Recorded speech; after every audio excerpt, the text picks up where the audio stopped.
we've been standing up for our rights in every way that we could for the last 30 years since Fred and I have been together. And so we've been doing it a long time just for ourselves and whoever has been around us. But now to do it for someone else, you'll see then it takes on a different kind of importance, and especially since Craig and Mish, and I don't know, Mish, did you have a chance to say hello since you've been here? Okay, this is our friend Mish from Hawaii. Craig and Mish in Hawaii have joined us in this fight and put together with us a huge team in Hawaii who's shaking things up, and they're not just shaking things up in Hawaii. It's kind of like the earthquake heard around the world. And Fred's going to share a little bit of that with you, but we have, oh my gosh, exciting things going on in Hawaii, and also in Las Vegas, and also here in California, and many other states.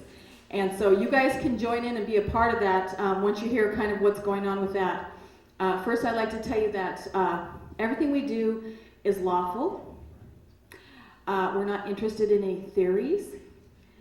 And so I know some people come, they're like, I heard these great ideas, I heard these great ideas.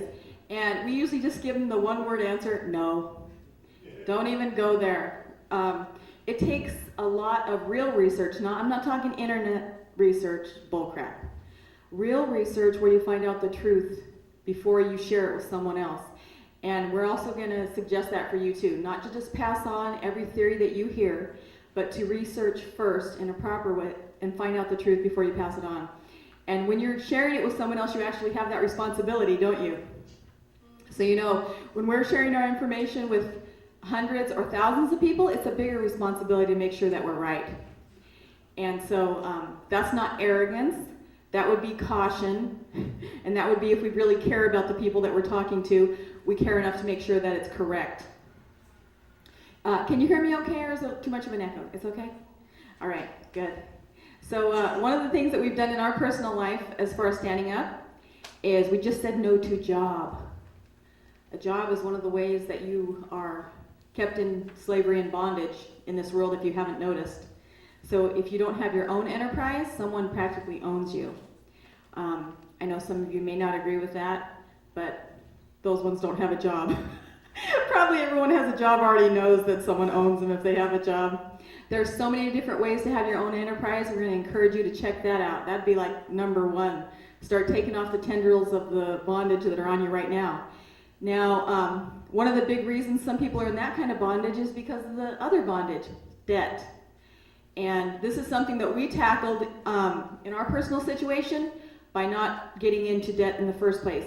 And if you're in debt, we can help you get out permanently, never to be in debt again. We're talking houses, cars, everything except your living expenses. You should not be in debt because that's the big way people are in bondage. And so we made sure that we've been out of debt for quite a while. We don't believe in debt at all. But since we know how to get people out of debt and to discharge debt, that's been actually something we've had a ball with this year. So it sounds like a negative word, debt, debt, debt, right? And you hear all these doom and gloom things in the news. When we talk about debt, and Mish too, because she's been instrumental in discharging millions, along with Fred and I, we've discharged, I don't know, he keeps track. How much, hon? Okay, around $57 million worth of debt. And that's people that had that around their neck before. They thought they did.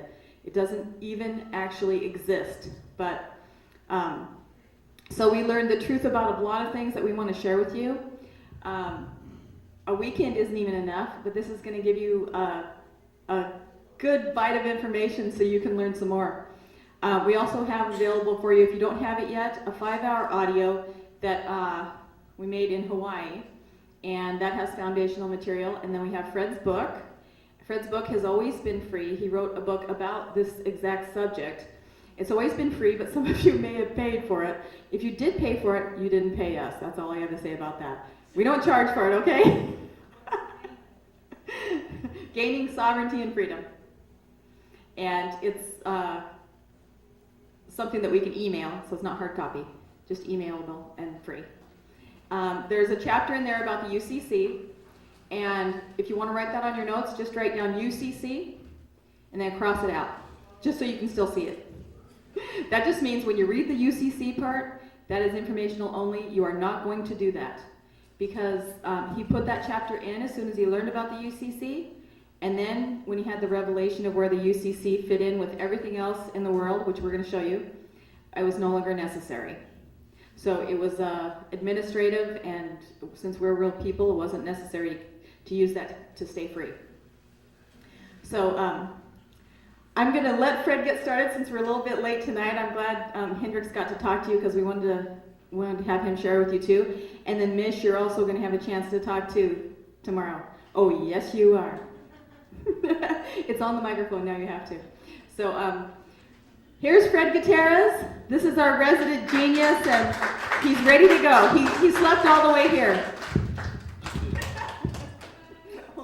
I only slept from Barstow to the next one over, Victorville. Oh yeah, don't sit on mine.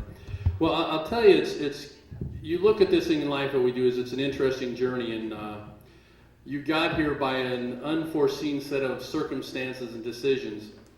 And I'm a firm believer in this. For those of people, hey Dwayne, people say, "Oh, woe is me! This happened to me." I say, I used to be a clinical psychologist. Just so you know, I don't just look dumb. I used to really be dumb. Okay. Yeah, I don't look like the customary clinical psychologist, right? He's like, no, you like glasses.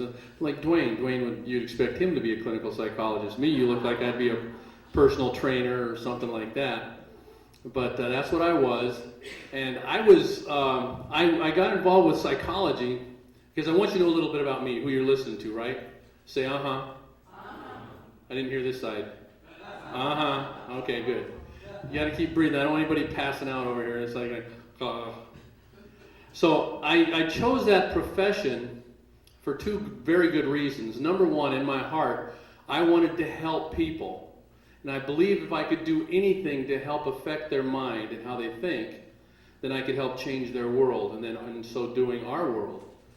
Because I was only 21 at the time when I made this decision, I looked at the pay scales and I picked it because it was number 3. I said, oh, well, it pays well, so I'll do that. So there's a money motivator as well. But the primary reason I did is because I wanted to help people. And then when I got involved with the profession, I learned some very interesting things out there. The system is designed to make you fail. The system I was involved in, the portion of the system I was involved with in psychology, was designed to be a revolving door for people to keep coming in and staying in this system and keep everybody's paycheck happening. So the whole thing was this, is that my goal was to help people get well and fixed. The system's goal was to keep them in. And after doing this for a number of years, I actually burned out 3 times during the 14 years that I practiced. And I said, I can't do this anymore because it was too much of a frustration. Because either the clients didn't want to get well or the system didn't want them to get well. The attorneys didn't want them to get well. The doctors didn't necessarily want them to get well. Everybody wanted to keep them in this system. And I was embroiled in battles as a young man for telling the truth. Okay, now I'm going to get into some good stuff here. You guys, you have no idea what's coming to you unless you've met me. But even as far as tonight goes, you don't know. Ask Miss. She's been to probably 30 seminars that we've done. She goes, the first one, she's like, okay, yeah, good, I got this. Second time, she goes, okay, it's Fred, he's talking again. And she goes, what, hold. He said something new. He said something new. You go sit down, I got to listen to Fred. She's done that 30 times. Now she just goes, I just want to sit down and listen. Because she knows I never say the same thing twice. Okay? So what you hear is going to be first time. Lucky you. So anyway, moving along, I got burned out on this stuff because I was frustrated with what was happening out there. Now, what was really amazing, I have never burned out on anything in my life. And unless you've actually experienced a burnout, you don't know what it is. But it took me a while to recognize what it was for me. So I'm going to tell you what it is. Here's what a burnout is. I never worked 40 hours a week really in my life. That's for lazy people. Okay? I worked 50 to 100 hours a week. Okay? And then I realized as I went on in life that hard work will always be there for you. So let somebody else do it. So I thought. But here's what burnout was. I'd worked 50, 60, 70 hours a week working, helping my clients. And then one day, I got 13 new cases. I was opening up the files, setting them up, and I looked at the first page as I was setting up the case notes. I looked at the medical records, and I go, so-and-so, born this date, and I literally said this out loud. Blah, blah, blah, blah, blah, blah, blah, blah, blah. And I was like, what? And I just grabbed the file and I pushed it over and I grabbed the next and I opened it up and said the same thing. So I went, blah, blah, blah, blah, blah, blah, blah, blah, blah. I went through 5 of these files, I did the same thing, and I said, you know what? I'm going to lunch, 10 o'clock in the morning. I went to Chuck E. Cheese, which my wife calls the madhouse. And I went to Chuck E. Cheese and played video games. This is back in like 1985. And I played video games. I didn't just go to lunch. I was there, called a buddy. He came, had lunch with me. We played video games. 5 o'clock, I had not gone back to the office. I'm still there having pizza, playing video games. I was there, and my wife called me. She says, where are you? Actually, I had to call her because we didn't have cell phones back then. I called her from the payphone at Chuck E. Cheese. And I said, hey, I'm over at Chuck E. Cheese. Why don't you bring Freddie and come on over? She goes, oh, okay, I'll meet you there. And we were talking. She says, well, how was work? And I said, well, I don't know. I said, 10 o'clock, I left. She goes, where have you been? I said, here, all day. Ask the manager. I was there till 9:30 that night and played video games. And I realized the next morning that I had a problem. And I was like, how do I get myself immersed into doing what I've been doing when I'm fed up with it? Because there's no emotional benefit for me anymore. See, money's not everybody says, oh, money's not just anything, it's everything. It's not. Because I will tell you what's the best thing and probably the only thing. It's called peace of mind. When you go to bed at night, you can hang your head on your pillow and know you have no demons haunting you through the night, waiting for you in the morning. Okay? No bill collectors, no Internal Revenue Service, no situations with the courts, no problems with the police, no problems when they're going to shut your power off or your water off or your car payment or your insurance. Should I keep going? We were having fun. All of a sudden, everybody's getting depressed. They're like, oh, me. That's only in row 4 to the left. So anyway, that's what happened. I burned out. I said, you know what? I cannot see myself doing this for another 40 years or 30 years. I said, it's time to change. Well, I lasted another 9 years doing that, and I ended up starting my own counseling firm. But I realized that I had put myself in a situation where I could not affect what was in my heart, and it was time to change. Now, I'll tell you, I started my own counseling firm, and that was an experience. It's not like I'm really bright. My wife says, oh, Fred, she calls me the genius. Now I'm a genius, okay? Before, I was just a hard worker. But I've had things like this happen to me because I'm willing to do the right thing. I'm willing to do the right thing, and there's some interesting things that happen along the way when you're willing to do the right thing. Okay? I got my water shut off. Okay? Because, when you're starting your own enterprise, sometimes the money doesn't come in as fast as you want, right? And if you do work for insurance companies like I did, they always pay you on the first, right? First chance they get. And that's when they'd pay me. So it didn't line up always with my bills. So I remember coming home. I had an office in Seattle, an office in Kennewick, and I was coming home one night in the winter. It was February. It must have been 5 below zero. And Nina called me up when I was coming home from Seattle and crying her eyes out. She's a young mom at this point. How old was she? 26, 27, something like that. Fred, they shut the water off. I'm like going, on a Friday at 6 p.m., what are you going to do for the next 2 days, right? Man, I got home at 2 o'clock in the morning, and I opened up to where I thought the water meter was. I looked in there, I said, oh, okay. It looks like you got some little thing you got to turn. So I got this. I didn't have tools then. I had a crescent wrench, right, from Kmart that was this long. I had to stick my hand in there trying to turn that thing, and I turned it, and it slipped off that little, because they don't give you a good thing to grab on there. They have this nice little tool that just slips on and go, whoop, nice little T thing. But I cranked on that thing the wrong way and it slipped off. And to this day, I have a nice scar across here. When I hit that thing, it split open my wrist. And if you've been in the cold and you do something like that, you bleed like a stuck pig. So I was in there bleeding and cussing like a good Christian. And I said, dang it, I went the wrong way because it's a reverse thread, so I had to go back and turn it the other way. Anyway, I said, is it on? She goes, yes, it's on. I said, good, now we can flush the toilets. Okay? So I went in, I said, man, this is not going to happen to me again. And it did. They shut my power off. Now, I wasn't a bad person. You know, I wasn't threatening people. I wasn't stealing things. I was working hard. But you know what? Somebody else, I was at the mercy of when they chose to pay me. And so what ended up happening was, if I was at their mercy, guess what happened? I was dealing with a bunch of people that were organizations are absolutely evil. They're absolutely evil. Because I learned that they don't care whether you live or die or grow mushrooms out of your ears. They don't care. And I thought, what kind of humanity is this? Where people stop caring about their fellow man. How can you do this? I had conversations with these people. I believe in the end that I got some converts. And some people said, you're right. I can't believe I'm doing this. They actually quit their jobs. Okay? Because I talked to them about the importance of our love for our fellow man. I said, how can you do this? I said, you know, I have a young wife here who's doing this, and, you know, and taking care of our kids while I'm away. And you do this. You shut their water off in the middle of the winter. How could you? How dare you? See, these things bothered me. Not just because it happened to me. But it bothered me because they do it to everybody all the time without a second thought. And they function in the same way that the Nazi soldiers did during World War II, as well as all these other people did that had committed crimes against their fellow man, by saying, I was just doing my job.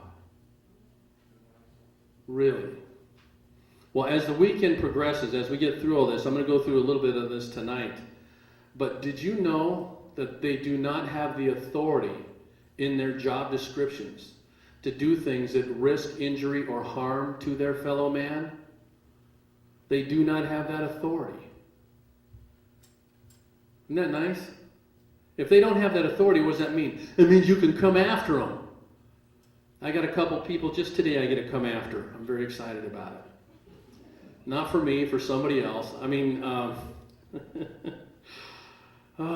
people.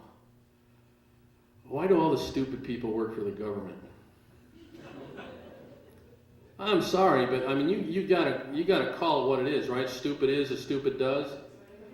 And there's a good buddy of ours. I'll tell you about Oscar over on in Hawaii, I love this man and his family to death. He's like a brother to me. He heard me say that all the time. I said, you know what? I can't fix stupid. So he put his tagline in his email: "Stupid is as stupid does. I can't fix stupid." I was like, thanks, Oscar. Are you trying to send me a message here? But anyway, as I've gone through this, as you've gone through your experiences in life, you've wrestled with these things. You've had challenges. I know no one here, has anybody known anybody that ever had their power or water shut off? I didn't say it was you. I said, have you ever known anybody? I'm protecting the innocent and or the guilty. Well, I'll tell you what. Is that just like somebody stealing from you? What? You know, my claim was always this. What, you own the water? You own the water, you can say who gets it? Is that it? You don't own anything, pal. So anyway, I'll tell you about these things. I get to play the next 2 days, I guess, to see between these two boards, which I'm going to have a ball with.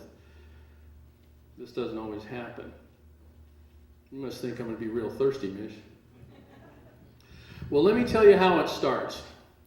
Because most of you have already been deluded into believing some things that are not true. Would you agree with that? Say, uh-huh. I didn't hear you. There you go. Keep the oxygen moving. So here's the first thing. The first thing is you have to identify. Is that crooked? Your status. Your status. Who are you? Oh, there's a good one. Most of you think you know who you are, but you don't really know. I asked somebody today, because remember, I was a clinical psychologist, I was a counselor. Who are you? I have somebody, and everybody, I have to say this because this is funny. Have you ever run into somebody who says, I'm trying to find myself? I was just like, take both hands, reach back, grab them, and say, there you are. I'm trying to find myself. That's an excuse for doing dumb things. That's what I would say. But you have to know your status, because if you don't know who you are, you'll get yourself in a lot of trouble. Now, we've created distinctions with status using things, language and words like this. You're a teenager. That identifies status, right? Oh, I'm a doctor. That identifies a status. Oh, I'm African American. That identifies a status. Oh, I used to be Mexican. Okay? That identifies a status. Okay? Or I live over here. That presents a status. All these things that we surround ourselves with, we believe in our minds creates a status as who we are. And I can tell you safely that you're wrong. Okay? On all counts. Because those things are just things that we choose to make distinctions and separations from us, and we hope make a presentation of our individuality. Well, that's a little farther down the line.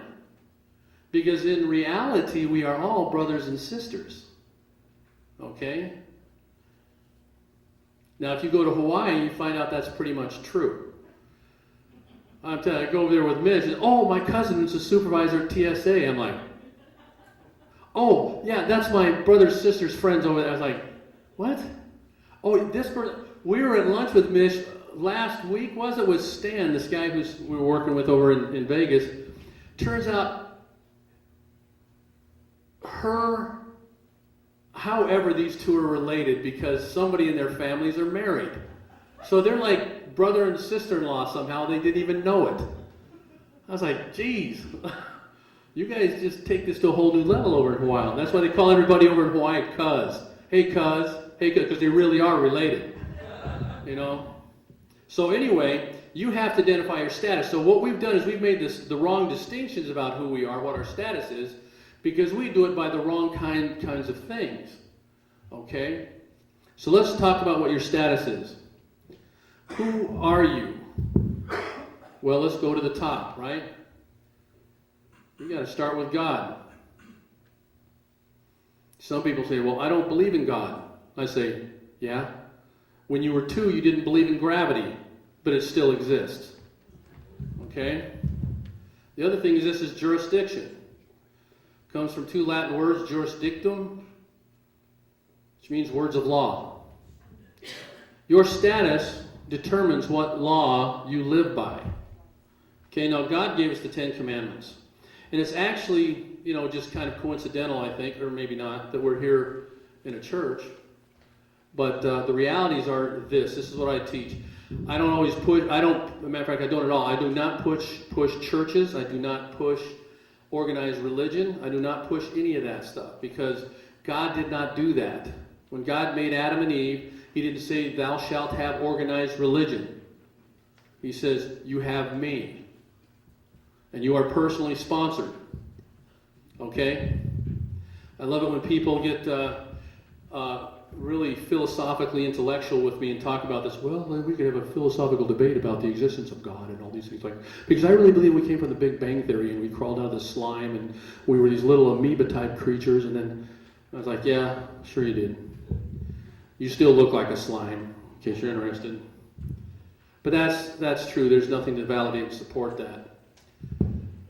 But there's every evidence to support the existence of God. And tonight I'm not going to get into the debate about that and spend too much time on it, because we don't have time. Tomorrow I'll spend a little more time, because I'll have more time.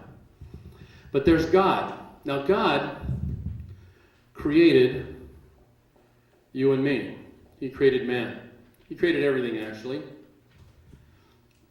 But out of everything that God created, He created man in His image. And He said, we will create them, man and woman, in our image. Now, what does that mean? Now, you can believe what you want to believe. I'm not pushing anything like I said, but you have to have a foundation. Because if you do not have proper foundation and understanding, then you will make very poor decisions about everything. Would you agree with that? Say uh-huh. Okay, even the negative ones will say uh-huh. Okay, and here's what we did. God told us in the scriptures, and we're not going to talk about which version is the best one to use or anything like that. To me, that's a waste of time. But God told man, he says, go forth over the world and take dominion over it. Dominion comes from the word domini, which means God. He says, you have been blessed with what we are. Go forth across the earth and be as if we were there. Okay? Take dominion over. So that shows you how badly we're screwing up. Because we wouldn't do all these things that we see happening every day. Okay? So that's who you are. So what does that mean? If God created you in his image, there's some very special things that occurred in those very special moments. He gave you a status. He told you who you were. The next thing he did is he made you individual. And because you're individual, you are private. Okay? He made you private. He also gave you rights. All right? Now, if God gave them to you, who can take them away from you? No one can take them away from you. Now, here's what's interesting, because I want to keep you guys on the right page here, because when you're done tonight, if I've effectively accomplished my task, which is to properly present some information to you, you're going to be excited. You're going to be excited about tomorrow. You're going to be excited about today. You're going to be excited about who you are. Remember this. I will do this. Okay? That's not a pinky promise or a pinky swear. You have more power and authority in your pinky than the entire United States government or any corporation on this planet. You just have not been taught that yet. Okay? So this is who you are. So he made you that way. So what are your rights? Let's talk about what some of your rights are. God gave you some things, right? Some of the rights he gave you the right to life. Right? He gave you the right to liberty. And what else? Pursuit of happiness. Now I'll tell you why this is simple and logical. How many people here believe that you are alive? Okay, if the person next to you did not raise their hand, pinch them, because nothing can happen to you. Okay, our rights, we have the right to life, liberty, and the pursuit of happiness. If you've been blessed with life, then he blessed you with liberty to protect and provide for that life. Logic would follow, correct? Say uh-huh. Yeah. Okay, how many people here have ever felt hunger? Some of you going, I don't know. Well, so we're going to tie you up for the next 2 days and let you know what that experience is. I'm not talking about extreme hunger. I'm talking about just feeling hungry. I am hungry, present tense. Okay, hunger is when the blood sugar starts leaking out your shoe. Okay? So we have the right to life, liberty, and the pursuit of happiness. So if we have the right to life, the right to have a life, we have to have the liberty to be able to protect that life and to provide for that life. And we want to do it in such a way that we are allowed to be what? Happy. We want to pursue happiness. It says pursue happiness, but you aren't guaranteed happiness. Okay, we'll pick a couple of fun things. I always like to pick on meals. But anybody ever here go on a bad date? Okay, you were pursuing happiness, but you did not find it. Okay, that's why it says we have the right to pursue. Okay, no guarantee. Anybody here ever eat a bad meal? I mean, there's a restaurant up in Washington State called Rax, R-A-X, Rax. The food looks delicious. Different colors, different textures, different types. It looks wow. It's a buffet. Everything tastes like cardboard. And I found that out why it was only $4.99. I was pursuing happiness, but I got cardboard. Okay? So there's no guarantee. That's why we learn to distinguish and judge. And people don't get confused on this one here. They say, oh, don't judge anybody. Don't judge. It doesn't say that. It says don't condemn. You have to judge. You have to determine whether to step in it or step over it. If it's dog poo, that's called discernment. So these are the things God gave us. He gave these wonderful things. Life, liberty, the pursuit of happiness. And in addition to that, He gave us some other things too. God made everything that He created real and of substance. In other words, it's not fictional. All right? Air, you can't see it, but it is proven to be matter. It has electrons, protons, neutrons, different elements, and so like that. That's air. Just because you see it, can't see it, doesn't mean it's not real and of substance. Next thing is, He gave us a system of justice. Okay? That's why the last 6 of the 10 Commandments have to do with how we deal with one another. And just so you know, to give you some clarification, God doesn't care to the point that you listen to Him or not. He says, I tell you these things so it will be well with thee. That's what I tell my kids. I understand that because we've got 8 kids. I tell Nina, I know they're all mine. I don't know if they're all yours, but I know they're mine because they look like me. You know, I'm just kidding. They're a great group. I'm telling you, I love our kids. But where was I going with that? Justice. Okay, I tell my kids all the time, you need to do this, this, and this. Not because it affects me, because I could do it myself, but so it'll be well with thee. So it'll be well with you. So you learn how to do things on your own. So you develop your own self-confidence. So you develop discernment. So you develop good thinking habits. So you develop these skills. That's why I tell them these things. Because I could do it all myself. So I will tell you the things that you're taught. I tell you these things so it'll be well with thee. So it'll be well with you. Because I'm already in the fight. I didn't want to be in this, but it happened. Okay? So God gave us justice. That means if you are what? Wronged, you have a system of justice that will protect you. And God says, I am your judge. Okay? Well, down here, we have to do a little work in addition to allowing Him to be judge. We have to use His principles and laws. But we have a system of justice that protects us. Okay? And what else did He do?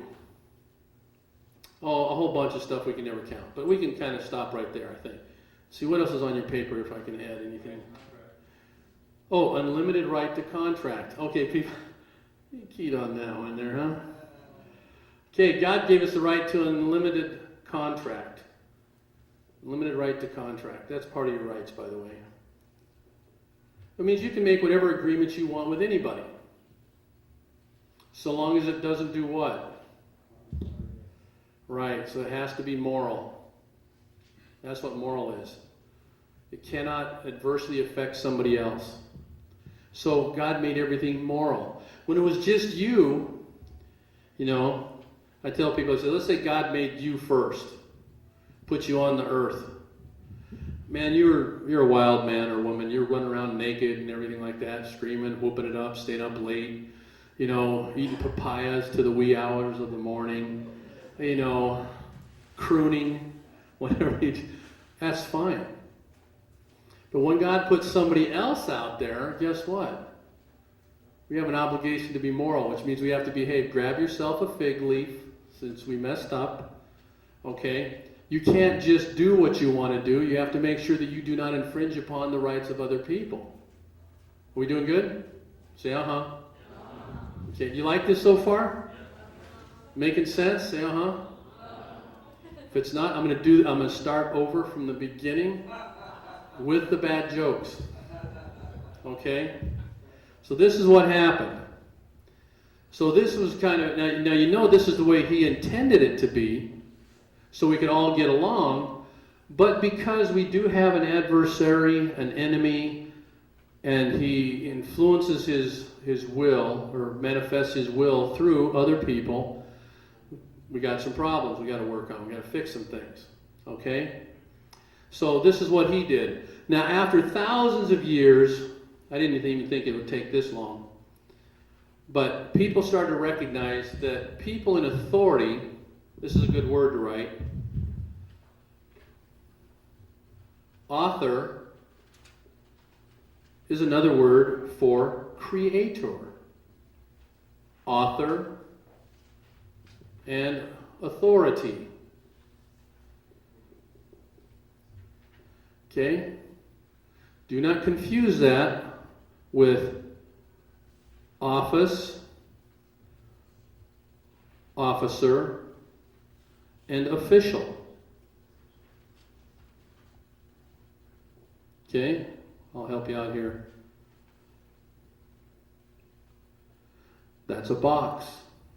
Okay? That's not on your paper. I left room for you to make special notes. Okay? So this is what happened. So after thousands of years, we started realizing there was a problem. And back in the mid-1760s, the people in the colonies of the United States, which weren't the United States at that time, but the people in the colonies in America finally realized that they were being abused by a tyrant king, King George III. And they said, this is enough of this stuff. We're tired of this. Okay? So through the battle and everything, we came up with the Declaration of Independence, but more importantly, the Constitution. Okay? As a foundational document.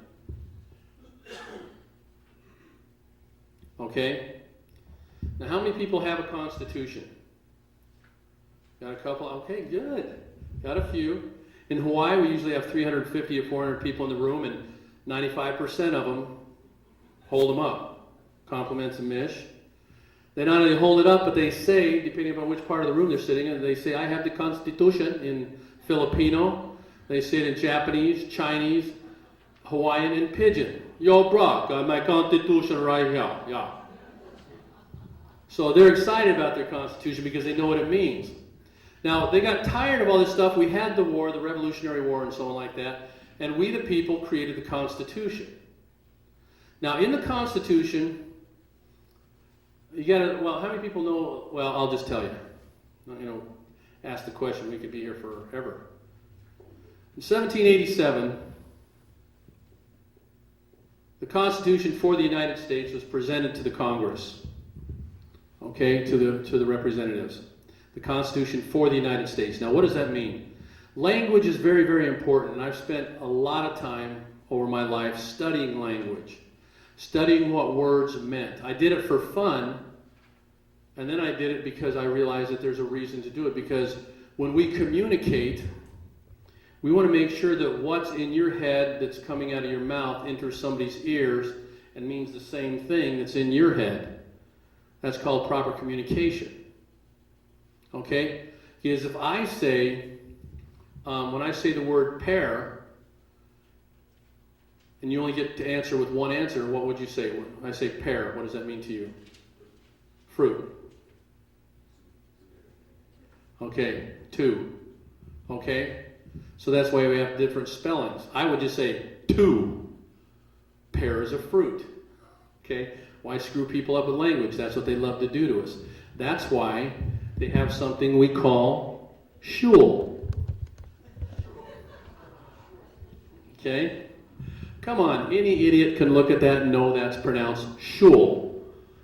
But they block something in your brain when you're going to shul and make you say school. And we spend the rest of our life being dummies and advertising it. Hey, I went to school. Really? How do you spell it? S-C-H-O-O-L? I know it's S-K-O-O-L-E. Sometimes Y. G-H. The T is silent. Okay? So anyway, getting back to the Constitution.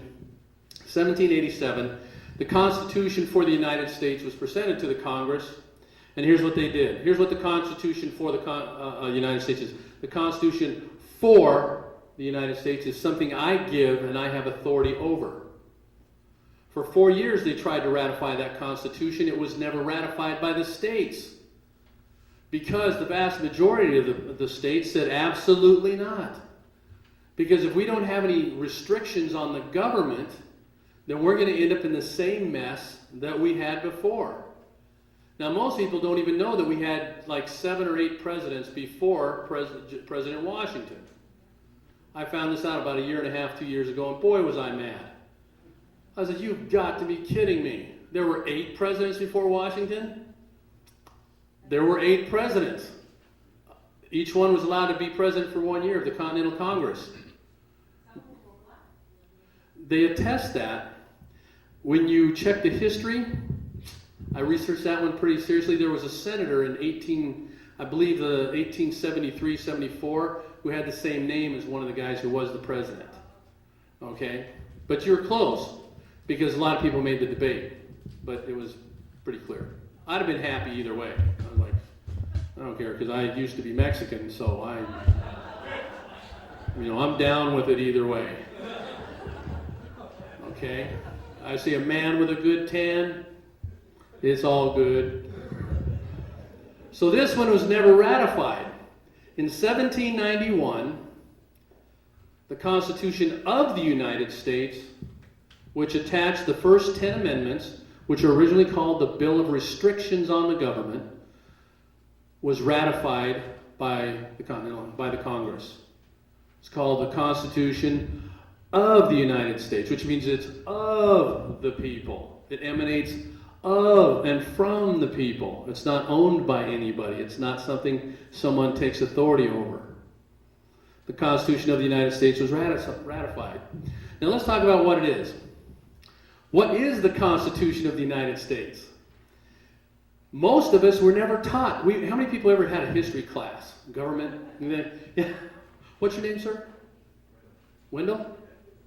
Okay, Wendell did exactly what most people do when they hear history. They go, or government class. Can I take an extra class of PE, please? Know your strengths. So the Constitution has been improperly presented to our young people and even to us. So we didn't even know what it was. We think it's, oh yeah, some historical document says, oh, these and thous, blah, blah, blah, blah, blah. Hope you remember the date on the test. They talk about all the dates and everything like that. They're like, that's really, really important. I'm sorry, it's not. The dates are not important. The content is important. And that's what they don't want you to know. And when I started learning a little bit about it, I started getting excited about it. Okay? If that's my mom, John, I am not here. I told her we're good. Thanks. I told her I was actually going to the gym tonight. I wouldn't be driving halfway there. I'm just kidding. Just kidding. Do I look like a mama's boy? The Constitution. Let's talk about what the Constitution is, because you don't know what it is. I talked to some guy today at because we're filing our second appeal on this one case. It's a totally bogus case. The judge violated this person's right, the first judge. He didn't get a trial by jury. And you say, well, why is that important? I'm going to get into that in a little bit. You're going to understand why you're going to want a trial by jury. I was talking to this guy over at the courthouse because we got to file a second appeal. Now, depending upon the state, you go from a lower court, which would be like a circuit or district court, to a higher level court, to another court, an intermediary court, and then you go to the Supreme Court of the state. Then you appeal to the United States Supreme Court. Well, anyway, this guy, let me tell you how stupid this guy is. He's been working there in the county clerk's office, or the court clerk's office, for 15 years. And he's telling me, he says, no, you went through one appeal, that's it. That's the only chance you get. Nope, you got to live with it. And I'm going, no. And of course, my wife, she's the mean one. She's mean. Okay? Just so you know. She's going, oh, baloney, yelling while we're on speakerphone with this guy. And it's not even our phone, it's somebody else's phone. I mean, and this guy's holding the phone for us to talk. And so he decides, well, I'm not going to talk anymore, I'll let Fred and Nina talk. And so we started getting mad at this guy, and I finally had enough of this guy, and I said, look, you cannot tell me that you only have one chance for an appeal, and if you're not satisfied, if you were not granted justice in that appeal, that's it, you have to live with it? That's a lie. No, I'm sorry, sir, but if I told you anything else, I'd be giving you legal advice. You have to go talk to an attorney. That's giving legal advice. Stating specifically what type of counsel you can have? Wrong. That is giving legal advice. So we were telling this guy this, and I said, hold on a second, buddy.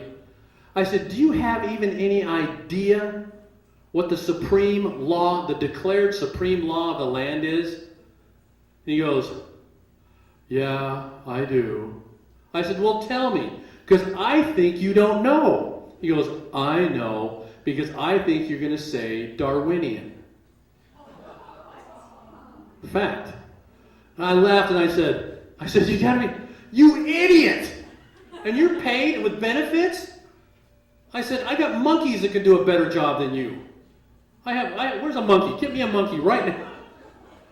That's the supreme law. The declared supreme law of the land is Darwinian. Charles Darwin, the theory of evolution. Excuse me, is your dad Mr. Potato Head? I said, no, it is the Constitution of the United States as ratified in 1791 with the amendments. I told Jack Flynn that. Jack was on the floor laughing. He said, you really called him an idiot, Fred? And I said, yes. Was I not supposed to? He goes, no, I think it's great. I never knew anybody did stuff like that. I said, hey, I hold nothing back when it comes time to get in an altercation. If they're dumb, I can't fix stupid. You need to know your status. So we got the Constitution. So what is the Constitution? So we go through all these things, we're bored about it, we don't want to hear about it, we don't like history, we don't like the numbers, we don't like the dates, anything. But let me tell you why it's going to be important to you after tonight. Because the Constitution of the United States is the declared supreme law of the land pursuant to Article 6, Section 2 of the Constitution. It is self-stating, self-proclaimed. Every state in the Union has language in their state constitution that accepts and affirms that the supreme law of the land is the Constitution of the United States. Wow. Now you still don't know how it applies to you, do you? You're like, oh yeah, well, so what? Yeah, you drove all the way here to waste my time, talk about this. Well, I'm going to make it more relevant to you here. What I normally carry with me, unless I'm in Hawaii, and people keep them safe for me, they take them from me. Okay, I carry this with me,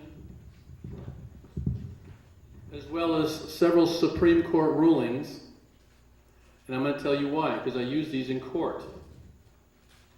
Let me read Article 6, Section 2. This Constitution and the laws of the United States, which shall be made in pursuance thereof, and all treaties made which shall be made thereof, blah, blah, blah, blah, shall be the supreme law of the land. And the judges in every state are bound thereby. Anything in any state constitution or law to the contrary, notwithstanding. Now, what does that mean? This is the supreme law of the land, and every judge is bound to it.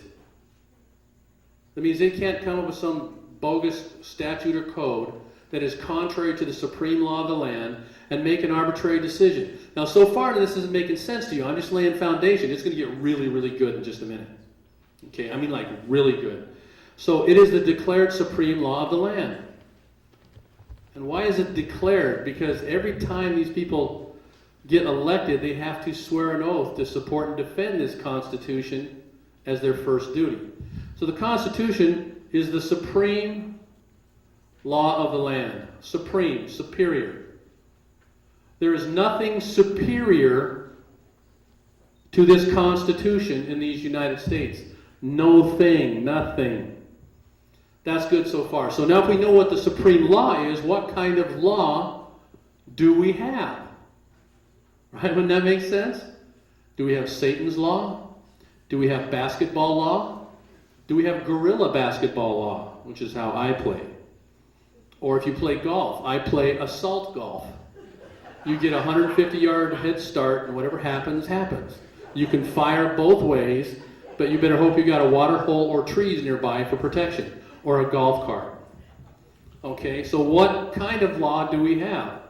Well, in Article 4, Section 4, so if you go Article 4, Section 4, it tells you what type of law we have. Article 4, Section 4 says that this Constitution, every state in the Union shall be guaranteed a republican form of government. Every state in the Union shall be guaranteed a republican form of government. Now, what is a republican form of government? A republican form of government, to paraphrase for you, is the rule of law, not men. What is the supreme law? Constitution? There we go. Good. We have to speak in complete sentences, especially when we're in court. Okay? All right, so we have, every state is guaranteed a republican form of government. A republican, which is the rule of law, which means we don't have little kingdoms where we can have tyrants that decide they can run everything the way they want.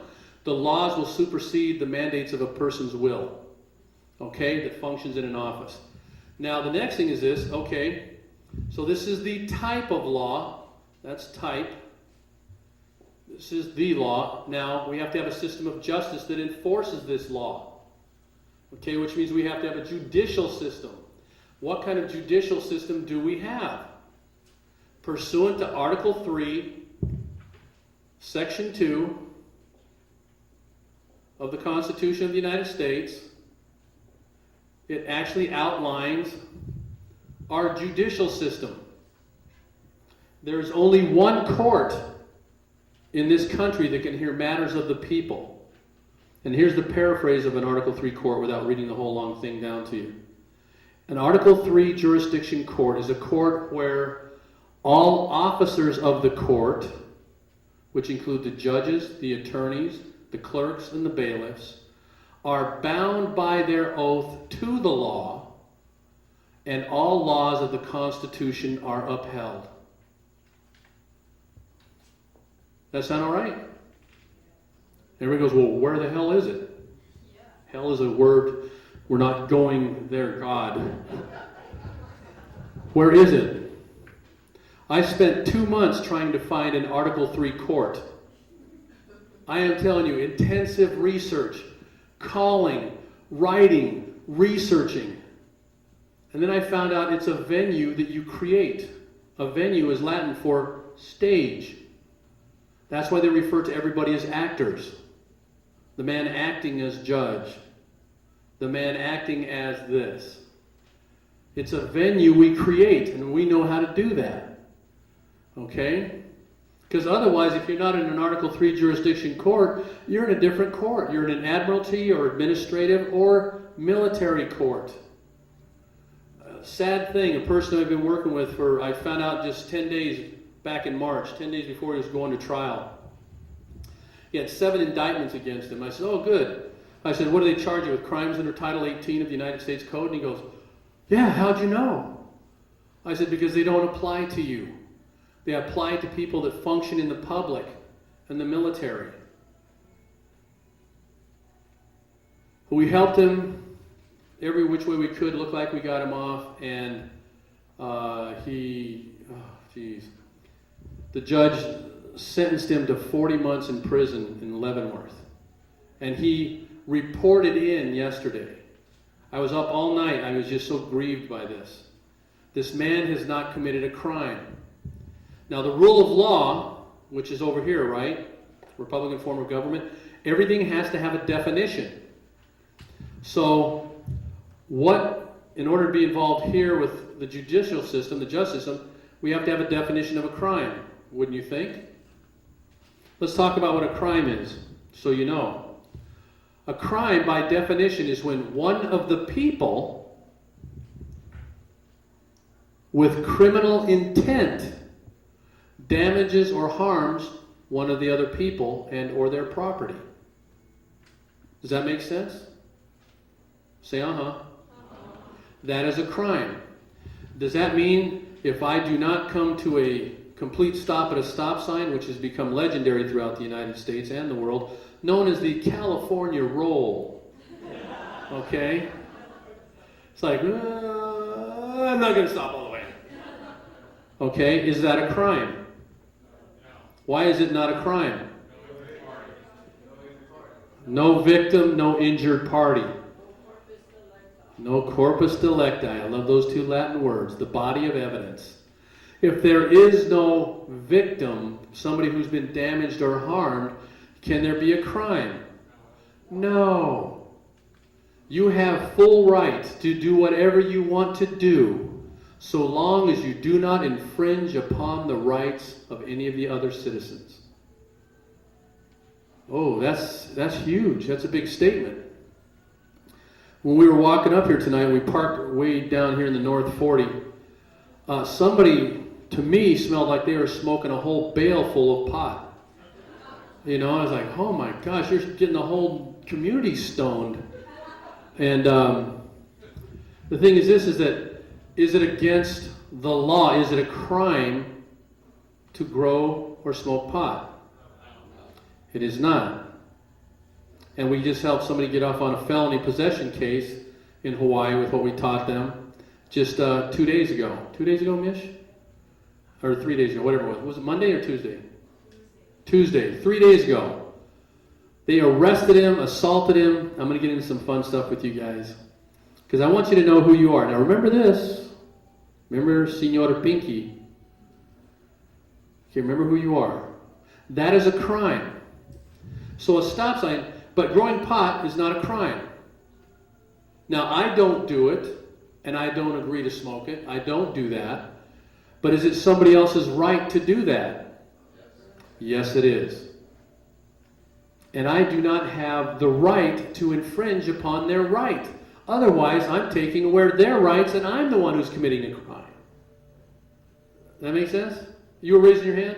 I have a quick question about crime because I studied at Tyler Kansas, I believe it was, the crime is commercial. It includes, and correct me if I'm wrong, because I Okay. that's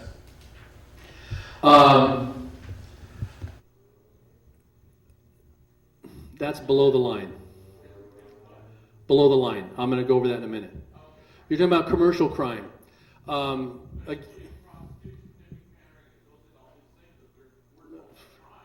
They're not crime.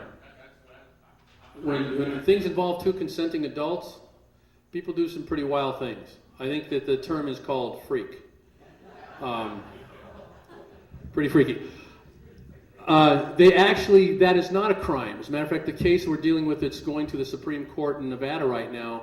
They've been fighting it so hard because here's the thing. This guy was arrested because an undercover fat lady, cop, came up to this guy and solicited him. And he never accepted it. She was saying that she was having problems. She had her house foreclosed on. He says, I have people that can help you. You know, don't worry about it. You don't have to do this kind of thing. She says, well, come on over to my room. He says, no, I'm not going to come over there. He says, give me your name and number, and I have some people who will call you, and they will help you. 2 people showed up, yanked him out of his car, hauled him into a van, took him down in a back alley in Vegas, hauled him. He didn't know what was happening to him until he got to jail. They had him cuffed and stuffed on the floor. And so the thing is this. We're going to get into the fun part here because I'm going to talk to you about all this stuff because they talk about a crime. They talk about victimless crimes. Really, is that a crime? Really? Yeah, it is not a crime. A crime has its lawful legal definition and it is what it is. And if you guys don't have this, we'll make it available to you. We'll give you a copy of Black's Law Dictionary, 5th edition. Now, they're up to the 9th edition. Everybody goes, ooh, newer must be better. No, newer must be poopier.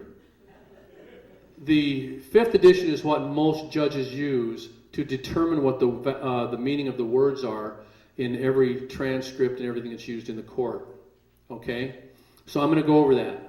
But you're like for me to properly define and address that, it's going to take me a few more minutes. And when I get it, you're going to love it. You're going to go, oh, they're lying. Again, they're lying. Makes me want to eat corn cobs through a picket fence. You know, just get big buck teeth. Oh. Okay. So that's the definition of a crime. You guys, I want to tell you something. This side of the room is having way more fun than you guys are. Maybe I'm going to have to come stand over here and get a little more closer and personal with you people. Okay? This is a blast for me until I've had a booger of a week working on documents and everything. Where do you leave off? Okay, crime. So crime has its definition. And the reason we wanted to have a specific definition is because we don't want it to be some loose-lipped, mamby-pamby definition that includes anything anybody could ever possibly do, think, or say. Right? So they tied it to the scriptures. When you look at the Ten Commandments, 5, 6, 7, 8, 9, and 10, they have to do with infringing upon the rights of others. That's what it is. They said, well, let's talk about, that's what crime has to be, is infringing upon the rights of other people. And that's what a crime is. But guess what? Who has to determine what that crime is? Can you trust one man to make that decision of whether or not you had criminal intent? No way. That's why, pursuant to Article 6 and Article 7 of the, specific to the Bill of Rights of the Constitution of the United States, it says that you have and are guaranteed the right to trial by jury. Trial by, that's your constitutionally guaranteed right.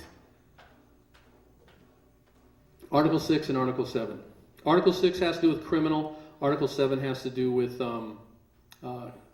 civil and common law. Matters of money, commercial. Okay? So let's talk about what your rights are. So what is the supreme law of the land? Let me hear you. There we go. Constitution of the United States is the supreme law of the land. Now, is it just the supreme law of the land, or is it the declared supreme law of the land? It is declared. Okay, I do declare. They do that in Tennessee. They're always do declaring. Yes?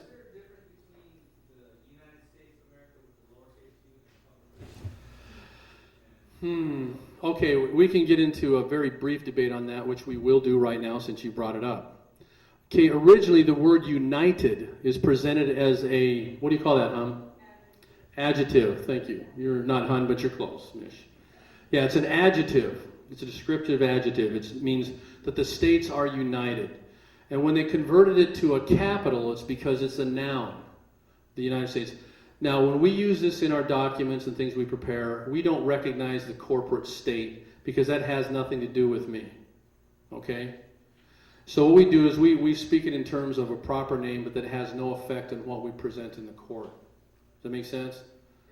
Okay, so, because what I did originally when I started preparing my documents, I always put united with a lowercase u, and then I was told it didn't matter. So long as we're referencing the proper document, we're good. So it doesn't matter. So it's like, see, now here's something you see on the internet. Now last year, and I like to tell you this because this is really important. Our family, which means we had this big round table, and we had 6 of us at this table with our computers doing research, studying state constitutions, studying laws, studying the UCC, studying the United States Code, the Code of Federal Regulations, the Federal Banking Act. We'd pick a topic and we start studying all this stuff, and we spent over 7,000 hours cleaning up all the crap that most people see on the internet. And most people will go to a website or something, they're going to get 60% or 10% or 5% of the truth, but the rest of the stuff they present is absolutely fraudulent. And I run into people all the time that say, oh, Fred, I heard this, I heard that, I read this, I read that, and I'm like going, how much research did you do? Did it just contain the contents of one website you went through? Oh, yeah. I said, that's not research. That's called doo-doo voodoo. Okay? Research, you better have at least 15 references if you want to talk to me. Okay? Now, that was last year. That doesn't count the couple thousand hours I've already spent this year. That's just me. Not counting my wife, not counting Mish and the other people we work with. That's just me, another 2,000 hours this year, researching, studying, making sure that everything we do that we present to you, you're going to love this. Everything we do, we present in truth, fact, law, and evidence. Isn't that nice? No voodoo doo-doo. Okay? So the thing is this, and here's how I can stand on that and be confident about it, because the things that we do stand up in court. That's what matters. We scare judges. We scare policemen. They're cowards anyway, most of them. If you're a cop, don't get mad. I'm not talking about you. It's not personal. Hey, one guy came to our seminar, a police officer. He came to one of the seminars we did in Hawaii 5 months ago. He hated me. And he's come up, we've had him speak a couple times about how much he hated me. You know, big Samoan guy. He's about a little taller than me. I outweigh him by a good 10 pounds. Okay? I'm the one who's the All-American, not him. Big Samoan guy, and I love this guy with all my heart as a brother. I mean, I love Oscar. And he comes up and he tells people how much he hated me when he heard me going through this. He said, I hated Fred. I wanted to, what did he say? He said, I wanted to beat him up, bag him up, and lock him up. Okay, now let me tell you the end of the story. 4.5 months later, this man resigned from the police force after 21 years. He did not retire, he resigned. He said, because what we were doing, or we're operating in fraud and we're committing crimes against the people. I said, yep. And God got a hold of his heart. How's that? He says, hey Fred, thanks for messing up my life. I said, hey man, it's all in good fun. Okay, Article 4, Section 4, Article 3, Section 2. You got that on the court? Okay, we got the definition of crime. Now, in order to make all this work, we got to start talking about things that are going to happen, right? Because here's what you're guaranteed here, and I'm going to read these to you. Mish or Hendricks, do we have a bullet point copy of the Bill of Rights? Could you bring me one? We're going to get these out to you because you need. You got one? Yeah, please. They're going to need them because they don't know what their rights are. How many people know their rights? How many people know their lefts? How many people know their left from their right? Okay.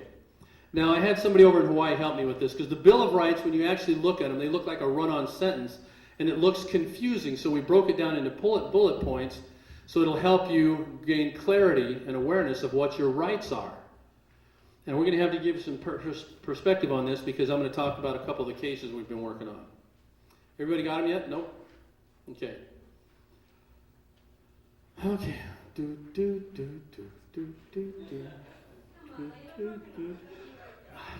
I know. That's why I never ever pick my nose around my kids. I'm just kidding. You guys, see, they're busy. If you got an extra, hang on to it. You guys, okay, any of you end up coming back tomorrow, make sure that you bring these with you. And don't grab a second one, because there's other people who are going to need them. Okay. You guys got one? Yes? No? Mike, how you doing? Good to see you. Okay, ready? Okay, let's talk about your rights. These were originally, the first 10 amendments were actually called the Articles of Restriction to the Government, the Articles of Restriction on the Government. Okay, let's talk about what Amendment 1 is. Article 1 of the Constitution, specific to the Bill of Rights, says, Congress shall make no law respecting an establishment of religion or prohibiting the free exercise thereof, or abridging the freedom of speech. I'm going to stop there, because they attack this right every day, all day, so many different ways. You have no idea how it happens. I was in court with somebody here a couple weeks ago, and this guy comes up and he says, because somebody was being an idiot, I shouldn't say it like that, but it was the officer being an idiot. We're in the elevator going downstairs, and this U.S. Marshal looks over at me when we're talking. I wasn't even saying anything. This other person was talking to me. He looks over at me and goes, "Shut up! Shut your mouth!" And I looked at him and go, "No, I'm not going to shut my mouth." I said, "You have no authority. You have no authority as an officer of the court to tell me anything.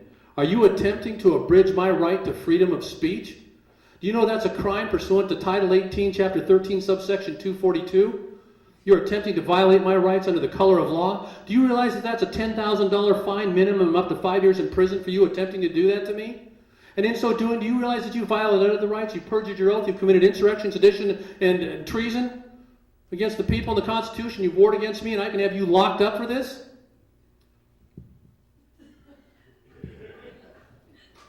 The people in the elevator were like going, "Yeah, what he said."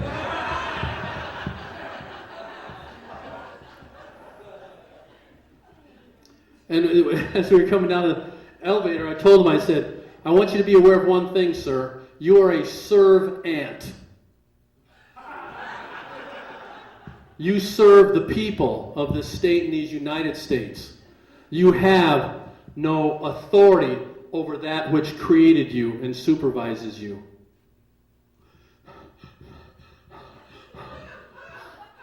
I said, what are you then? Mr. Ed Wilbur. So guess what he did? He said that. Now, how about in court? Everybody's afraid to say anything in court because they're afraid of that word. What is that word?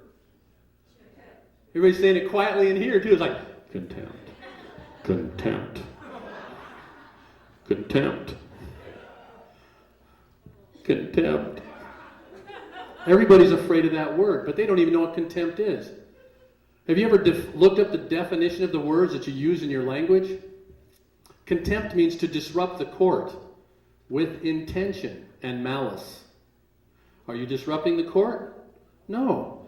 I have the unabridged right to freely speak in my defense in the way I so choose, that in a manner and fashion that properly addresses my defense. They can't tell you that. If they do, you say, "With all due respect, sir, are you trying to abridge my right to freedom of speech pursuant to the Article 1 of the Bill of Rights of the Federal Constitution?" Well, no. I'm just asking.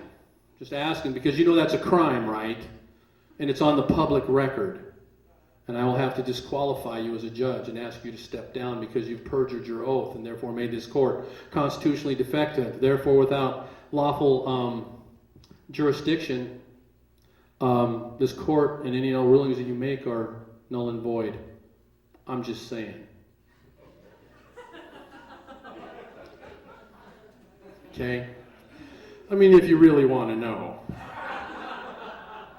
If you want to know, sir, that you as a judge are a servant, okay, I'll tell you what kind of ant you are. You're a servant. So let's talk about the right to freedom of speech. So what's the first thing everybody attacks all the time? Your right to freedom of speech. They tell you to shut up. And they don't have the authority, the creative power to tell you as a caretaker of the Constitution to shut up. Okay? They don't have that authority and power. If they do, what did they do? They violated the law. Okay? I'm just saying. So here's what happens. You guys like this so far? Okay? That's going to get good to you, I'm telling you. You'll be driving home saying, "Look at me, hon." Okay, now let's talk about, that's Amendment 1. So let's finish up with Amendment 1, okay? Congress shall make no law abridging the right of the people to peaceably assemble, like what we're doing here. We have the right to gather together to exchange ideas and converse and have fellowship and communicate and share, right? They can make no law that infringes upon that guaranteed right, because we are social creatures. Okay, how about this? And to petition the government for a redress of grievances. Most people don't even know what this is. You think a redress of grievances, you got to write a letter to an agency and complain to an agency. How many people here have ever, well, I don't want to incriminate anybody because we're all healthy people here. How many people have ever known somebody that went to McDonald's? Yes, the restaurant. Raise your hands if you know somebody that's ever been to McDonald's. Some people are lying. They're like, oh, well, McDonald's, I would never dream of it. Okay? If you take all the people out of the McDonald's corporation, all the people that work and have job descriptions in that company, take all the people out of McDonald's, what's left? Nothing. Because it is a fiction.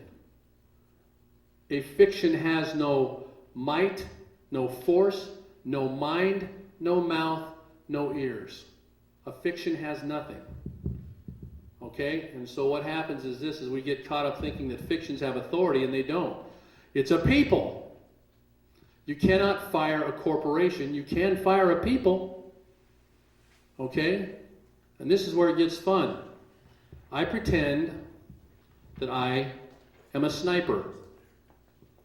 And when somebody in any government agency or any corporation, here's what I tell people. I said, I'm going to help you with your presumptive letter, whatever we're going to do, whatever documents we need to put together for you. But I need a target. I need a name. I need the person, the man, the woman that is instigating this infliction of harm against you, this miscarriage of justice and cruelty. I need their name. And they could be all the way around on the other side of the curvature of the earth. And when I put that letter in my sniper rifle, poof, it's going to go poof. And it's going to hit them. And when you see my letters, I'm going to guarantee you something. You will pray to Almighty God, no matter what you believe today. You're going to pray there is a God, that you never receive a letter from me, because you know what's going to happen on the back end. I will make it my mission in life to destroy you. When people that function in the government or any corporate capacity come against a private citizen fraudulently, which they do every day, I teach and help people to come after them in a way that takes them down so they can never ever act outside the limited scope of their delegated authority and duties to commit crimes against people. And they do it every day. Amen? It's like when you see some of these letters, you're going to go, oh, Shazam! Oh! Man, that makes me want to dance. I hate doing my letters, Mish, wherever she took off to. I hate doing these documents. I hate writing these letters because it takes me several hours. But when they're done, it's the piece de resistance. I look at them going, oh man, I would want to get something from my own bad self. They're absolutely powerful. When you read these things and you say, I want to write one. Mess me up. Attorneys. I love taking attorneys down. Because liars break the law every day. Lawyers break the law every day. We'll leave it as it is. Okay? So where do we leave off at here? So this is what we have. And we have something else that's very important, specific to Article 5 of the Constitution. Oh, I'm not done with the Bill of Rights yet here. That's Article 1. So if somebody redresses grievances against the government, it's not against an agency, it's against a person that's acting in the wrong. Now, everybody that functions... Oh, I got to get this down here for you.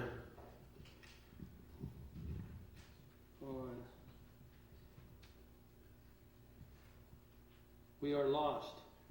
Call me when you get a chance. Nina, you want to hand this back to my wife? It's coming your way, hon.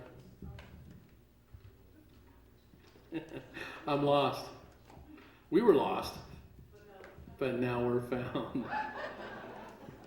Okay, so let's continue on with this here. So that's what redress of grievances is. You have full authority and power. Now let's talk about below the line here real quick, and then I'm going to come back to the Bill of Rights. Okay, now the Constitution did allow for the creating of something called the public. You as people are not the public. You are private.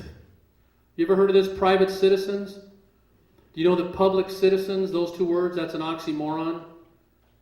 Public and citizen are not, they don't go together. Uh-huh.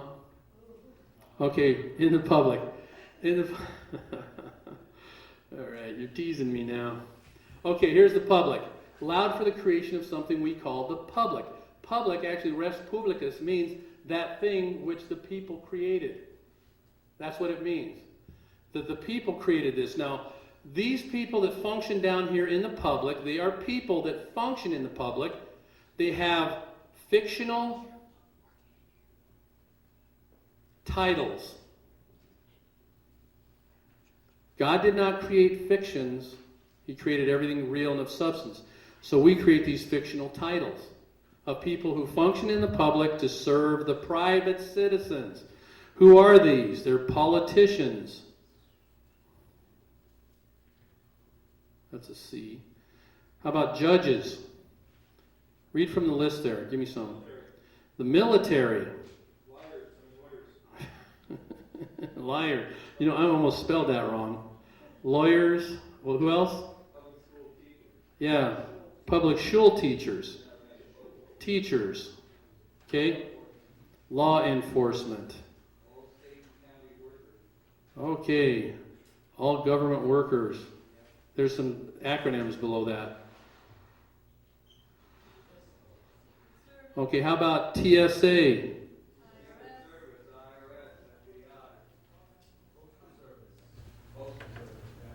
Okay, we're going to have some fun with that. Postal workers, IRS, FBI, Secret Service. Since the IRS is not an agency of the government, how can you list them? Because they have to do something very significant for us because they function in the public to serve us, which I will address momentarily. Okay? Be careful of the shul you attend. Okay, TSA. You know what TSA stands for, right? Thousands standing around. They're also known as BSers, butt scratchers. Okay? Or LLs, LFLs, looking for lunch. Okay? TSA. Okay, these things here. Now, what is so unique about these people that function in the public? Two things. Number one, they function in the public to serve the private citizens. Now, if we let these people have their way, they would run amok. So there has to be a mechanism in there to protect us. And most people don't know about this. They all have to swear an oath of office. Including TSA? Including those thousands looking for lunch. And notaries. I can put notaries on here. Real estate agents have to swear an oath. Court clerks have to swear an oath. The list is huge, and I'll tell you why in a little bit. But they swear an oath of office. It's in every state constitution, it's in the federal constitution, it's everywhere. And when you read article, well, I'll get to article 4 in a minute, but they have to swear an oath of office. And their oath of office, basically, the first line is this. If it's federal, it's under United States Code, Title 5, Chapter 33, subsection 3331. It goes like this. I, whatever their name is, do solemnly swear to support and defend the Constitution of the United States. That is their first duty. In Hawaii, pursuant to Article 16, Section 4, it gives them their constitution if they work for the state, or their oath of office if they work for the state or any municipality. It says, I do solemnly swear to support and defend the Constitution of the United States and the Constitution of the state of Hawaii. The Constitution of the United States is their first duty. Okay, and I'm going to attack that here in an interesting way momentarily. That's their first duty, to support and defend the Constitution. Okay, in what is it, Nevada, I think it's Article 15, Section 2. It specifically lists the Constitution, or the oath of office they have to swear to before assuming their official duties. If they do not have an oath, guess what? They're acting as an imposter and they have no authority, and their position has no effect or force. We have a governor in Hawaii right now who did not swear and subscribe his oath as required by the law of Hawaii. So we're working on taking him out. It gives them 10 days to subscribe, to swear and subscribe under the pains of penalties that they will support and defend the Constitution of the United States. And if they don't, guess what? There's a teacher in California here last May, just 5 months ago, who refused to swear her oath and was not allowed to teach in this state. She said, I'm not going to swear an oath. Well, it's the law. Here's the Constitution of the state. You have to, and if you don't, guess what? You cannot function in that delicate position with limited delegated authority granted by the private citizens to function in that capacity to serve the private citizens. This isn't just a little thing. This is everything. It is the mechanism that defines whether or not these people commit insurrection, sedition, and treason against the people. That is important. It doesn't sound like much, but guess what? We've been hammering this home over in the island so far this year, in the last 4.5, 5 months, to finally the state attorney general in Hawaii passed down an edict to the police department and said, if anybody that you pull over demands your oath of office, tell the officers to back off and let them go. Let my people go. Guess what? We have some people that are speeding by them and testing this, which I disagree with. I don't believe in provocation. I believe in using what we teach and know to make sure that we're peaceful about what we do, but we do things lawfully. Okay? They have no authority to stop you, by the way. You guys are going to learn what your rights are here, and you're going to be tap dancing. Okay, I'm just going to have this guy back here videotaping you while you're doing it. Put it up on YouTube. Okay, so these people have to swear an oath, and if it's federal, it's pursuant to United States Code, Title 5, Chapter 33, subsection 33, 31. Now, if it's a federal position. What? Which part? United States Code, Title 5, Chapter 33, subsection 33, 31. Now, if it's a state position or a municipal position within a state, it's listed in the state constitution. Now, Hendricks, I don't know where he's at. He just stepped out to get some. Okay, but he knows what it is here for the state of California. It's like Article 20 what? Oh, thank you very much. So what he said, that's one for the state of California. Now, Now here's what's interesting about this. Say it again louder. Article 20, Section 3. Article 20, Section 3 of the California State Constitution. Amen, little man. Woo, give him a hand. Yeah. It's like our kids, man. Our youngest kid, the youngest son, Antonio, he sits there sneaking around behind me paying attention. I didn't know he did this. And we were at a seminar where we were asking questions, and this kid's sitting there spouting off the answers, and I'm like going, jeez. All the adults are looking at him like, shut up, kid, man, you're making us all look bad. You're just trying to suck up to the teach. So anyway, they have fictional titles, and then what do I mean by fiction? How many times people ever said, I'm a judge, I'm a police officer? No, you're not. You're a human being. God didn't say in any books of Genesis that, starting at this point in time, there'll be people that'll be born police officers. They'll be born as this. No, you're born a human being, and you get a fictional title to function to serve the private citizens. Okay, now we've got several videotapes where I ask people, I said, do you even know who you serve? Who you work for? And they go, I work for the state of Hawaii. I go, wrong. You work for the people of this state, and it's in your oath of office. You need to read it. We don't take an oath. I said, really? Did you ever read Article 16, Section 4 of the Constitution of this state that describes who has to take the oath and what that oath is? And if you don't have that oath, you can't function in that capacity? That's why the Supreme Court has ruled that all people that function in law enforcement are supposed to have a certified copy of their oath of office on their person when they're functioning in the public to serve the private, as well as all bonds required by law in case they damage one of the private citizens. That's why they have to have this special insurance upon demand of the citizen. Otherwise, you're acting as an imposter. Supreme Court ruling is that? I'll get you, there's 4 of them that actually support that. Okay? Would have passed out? That's not on that Supreme Court ruling list. There's another list they'll get, and then there'll be another list that has those ones. Is this stuff like a My website looks like this. I don't have a website. I'll tell you why. Because there's too many people. As a matter of fact, we like to keep things private, but everything we do can be validated and verified. There's too many hacks out there that's already stolen so many things of ours and put it out there. And what they do is they actually mutilate what we've done and say, oh, I mean, it is so unbelievably bad.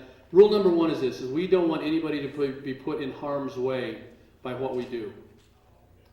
And these other people hack up what we've done, put it together, and people get in trouble, and then they call us up and say, can you help me? I go, who are you? Well, I heard about this you from some guy who said that he met you and he put some stuff on his website and he couldn't help me anymore, so he said that you probably could. I said, was his name Retardo? I will tell you this. If you ever get one of my documents, any of the papers, the letters that we do, and especially if I do anything specifically for you, do not mess them up. Do not change anything without my permission. Because it takes me, it's not that I'm slow, but it takes me 2 to 4 hours to write a letter that's only 2 to 3 pages long. Because I make sure everything is specific and factual and truth, fact, law, and evidence. And when you get in a position where you have to defend yourself in court, or God forbid I have to come assist you, that you didn't mess anything up. These things are pieces of precision. And when people mess them up, I mean, somebody, oh God, gave me a document the other day. They said, hey Fred, some guy went to a seminar we did a year ago up in Sacramento, and we started teaching people about the EFT process and the closed checking account. He butchered it. And somebody over in Hawaii got a hold of it and said, hey Fred, we found somebody that's doing stuff kind of like us. Look what he sent. I looked at it and I go, it's from Retardo. I said, this guy here butchered what I did. And I said, it's not effective what he's teaching. I said, this guy came to my seminar. I said, email him and say, is your name Retardo? Or whatever his name, I mean, I'm not going to give his name out. And I said, see if it's him. And say, did you attend Fred's seminar up in Sacramento last year at this time? I said, he's going to say, yes, he did. That's where he got that information, and he butchered it. He says, this doesn't really work, but you can try it. And that's the limits of your research? That's it? I said, no. I had to send an email out to a bunch of other people that said, do not use this person's information. This is the history. This is the truth. Validated and verified. If you want to be effective, be effective. If you want to listen to Retardo, go ahead. But you'll mess yourself up. So anyway, as far as the website goes, no, we don't do that. You know, we deal with people on one-on-one and in person. That's more effective. Wherever that came from with the website thing. Right there. Okay, so no, we don't do that. We're people. Okay, websites, you know, when people get a hold of stuff, you wouldn't believe. I mean, I could name 3 different big name places that have stolen my material and butchered it up a little bit and said, hey, this is new and cutting edge. No, that's old. And these people are hacks, and stuff we give away for free, they charge people $100 to $500. Okay? I believe those are called whores. At least in Vegas, they're called whores. Over here, they may be called entrepreneurs. Entrepreneurs. Okay? So we doing good so far? Okay, constitutional oath of office. Now let's go back up here. So these people all swear this oath. You know what that means? Let me tell you a little story. And I like this story about Hawaii. I read a little story about King Kamehameha I over in Hawaii. And King Kamehameha I was actually, I think, a brilliant man. Very moral, very right guy. I don't know, some stuff he took things to an extreme. But here's what happened. There's a story I read. Do you guys know what happened to Captain Cook? No. He got eaten. She's Hawaiian. They ate him. All but his butt cheeks, which they sent back to England. They said this was unclean. He deserved it. Okay, so Captain Cook. Well, after this little fiasco with Captain Cook, I won't go into the whole story. Here's what happened. England wanted to start developing diplomatic and economic relations with the Hawaiian Islands, with the Hawaiian king. So the king said, what I'm going to do is I'm going to send a contingent of our people, our leaders, over there to talk to you. Well, they had one guy who he didn't really trust, and the guy he did trust, he says, I'm going to have you watch this guy as his bodyguard. And this guy was over there, the whole time he was in England, was cutting personal deals for himself.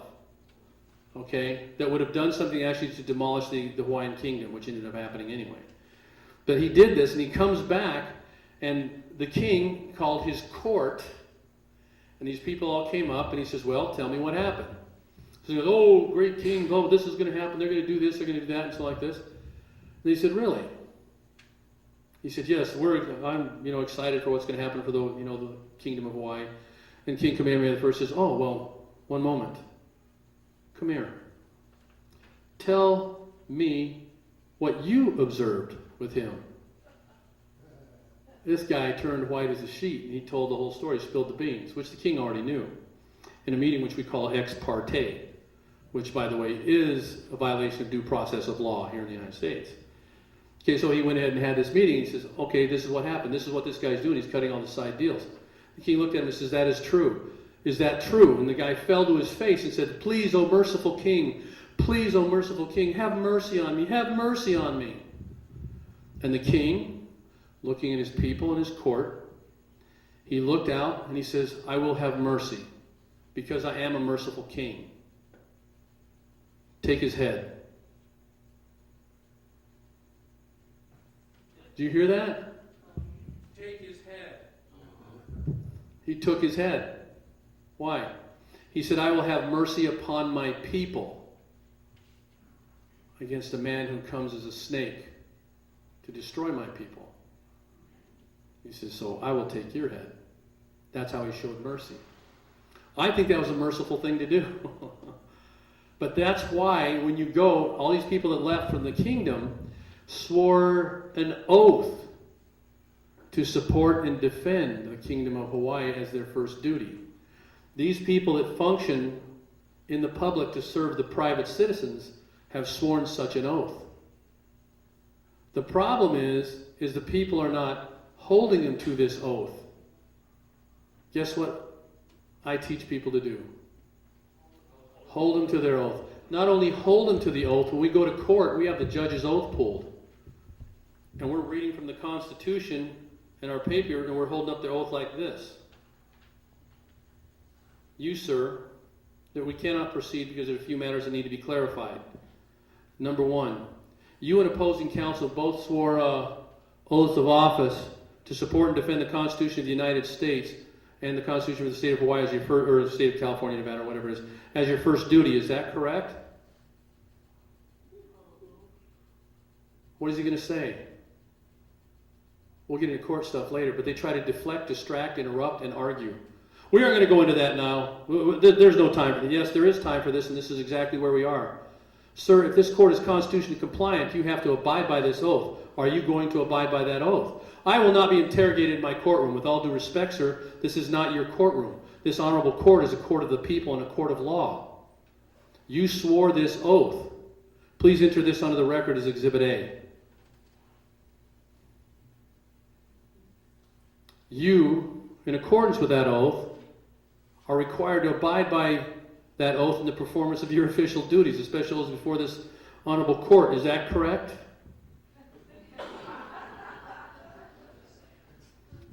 I'm just saying. That was a good call on that, perfect timing. And as soon as they say yes twice, if they say no or try to skirt me, I'm going to say, well, you, sir, the citizen has the right to know that he's in the proper venue. If you're not going to abide by your oath, or you do not have an oath, this court is no longer constitutionally compliant.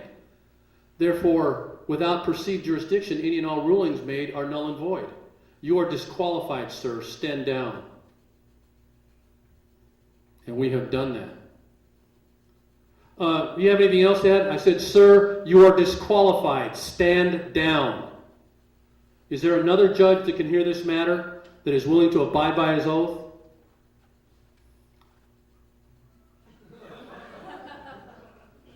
Sometimes they just don't leave. I say, okay, note it on the record. Are we on the record? Please note on the record the judge has been disqualified for perjuring his oath, thereby committing felony perjury, insurrection, sedition against the people. And it's on the record. And you should see the clerk look at the judge, and the judge look at the clerk. They're like going,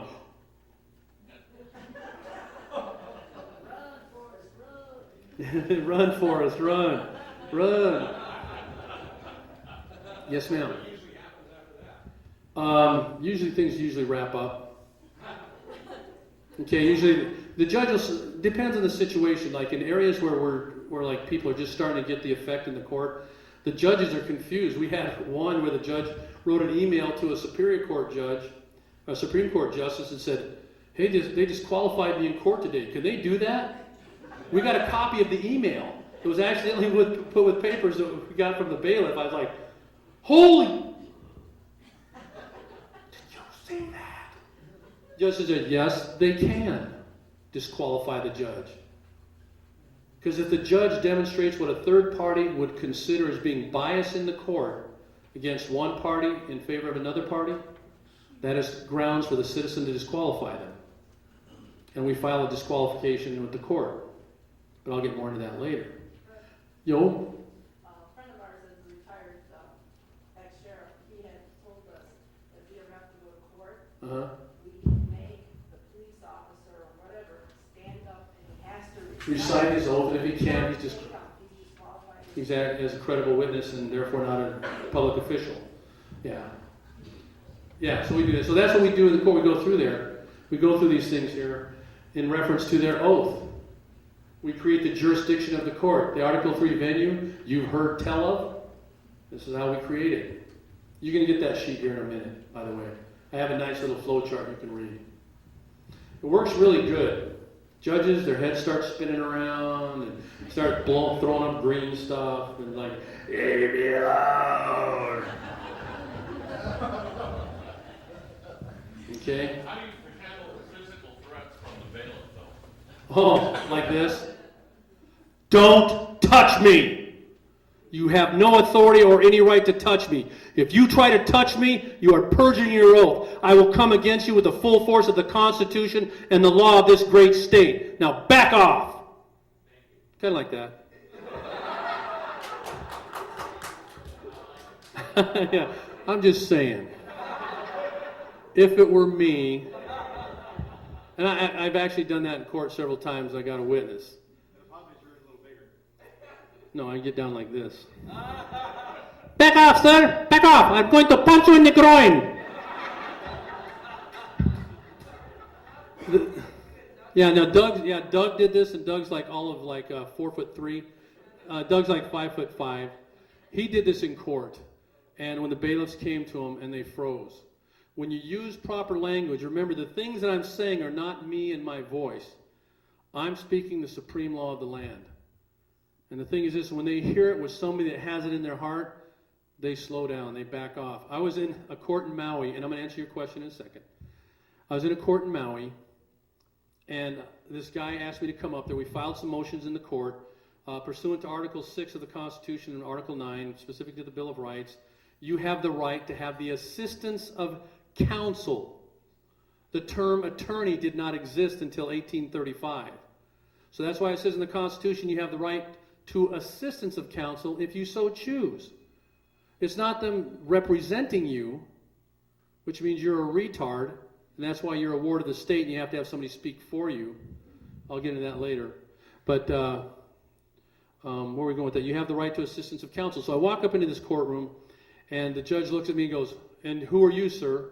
I said, "Pursuant to Article 6, specific to the Bill of Rights of the Federal Constitution, to which you swore your oath to support and defend as your first duty pursuant to your oath, I'm here as his assistance of counsel." And he looked at me, looked at the other guy, and I started to say, "Sir, with all due respect, there's a couple matters that need to be clarified before we can continue." He looked at me and goes, "Okay." I said, "You and opposing counsel both swore an oath of office to support and defend the country." "Bailiff, get him out of here. Mr. Gutierrez, step back, step back." I said, "Sir," I said, "I will step back, but I said, you are bound by your oath before your official duties before this honorable court. Is that correct?" "Sir, step back. We aren't going any further until you step back." bailiff, bailiff. So this lady comes running at me. Like this. Like she's going to go for my throat. And she's running at me. I'm going, don't touch me. She went, I'm not going to touch you. I said, you better not or you'll be perjuring your oath. And I will come against you again with the full force of the law and the Constitution. And I'll bring you down for felony, perjury, insurrection, and sedition against the people. Step back. She says, looking at the judge for help. And I said, the judge says, leave this courtroom. And he said, please leave? He said, please leave this courtroom. And I said, since you said please, I'm going to leave. And I'm backing up out of the courtroom. And I go, you are still bound by your oath in front of this court. Because he asked me to. He has the authority to ask me to leave. And I can do yes or no. Now, I'm trying to help somebody out in this situation here, so I don't want to make it any worse than it is. So the judge says, call the sheriffs. Okay. He says, call the sheriffs. I said, okay, there's going to be trouble here. So I went back out of the court. I made my last statement. The judge recessed the court. I stepped back. I walk out. There's, probably from here to there, there's a lady sitting there by the metal detector. I walked by and said, excuse me, ma'am. We're on the 3rd floor. Do you have a staircase or something nearby? Because I don't want to wait for the elevators. And she goes, oh yeah, there's a staircase right there. I said, well, thank you very much. You have a wonderful day. So I walked over to the staircase, and I just walked down the stairs right when the door opened up and the sheriffs came in. Okay? You got to know how to pick your battles. I went outside, and I walked across the street off court grounds, and the sheriffs came running out. They're looking at me, and I go, how you doing? They're standing there going, they're looking at each other going, what do we do? And I go, come across the street. There you go, where you have no authority. Thing is this is what you don't know about the courts, ladies and gentlemen. Write this down. Check this online. Go to Dun & Bradstreet. All the courts are privately owned and publicly traded. Privately owned and publicly traded. They are corporations. One time I just asked the judge, I said, with all due respect, sir, notice I never say your honor.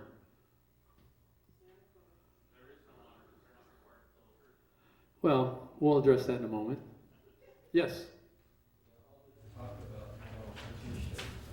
What do you know, or what can you tell us about the original 13th Amendment and why it's not being applicable?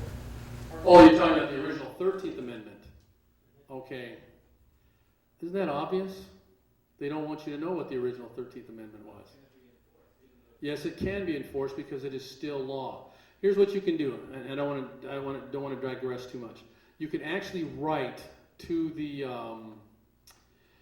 who is it? Not the office that handles the archives. I actually can believe you can write to the United States Department of Justice and get a certified copy of the Constitution with all the amendments.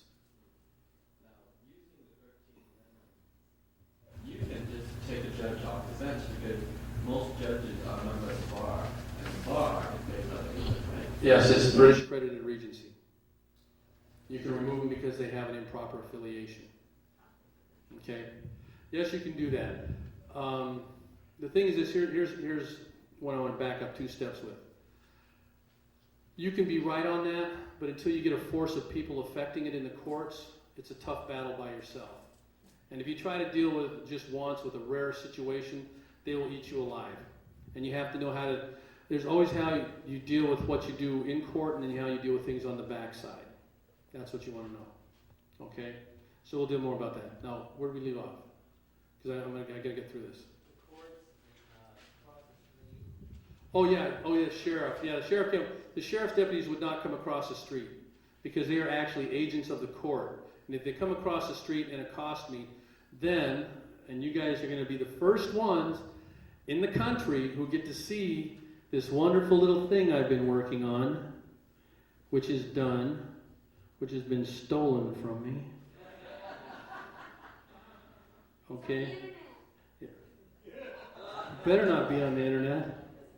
I will hunt you down. Okay. Supreme Court precedents regarding the arrest of citizens.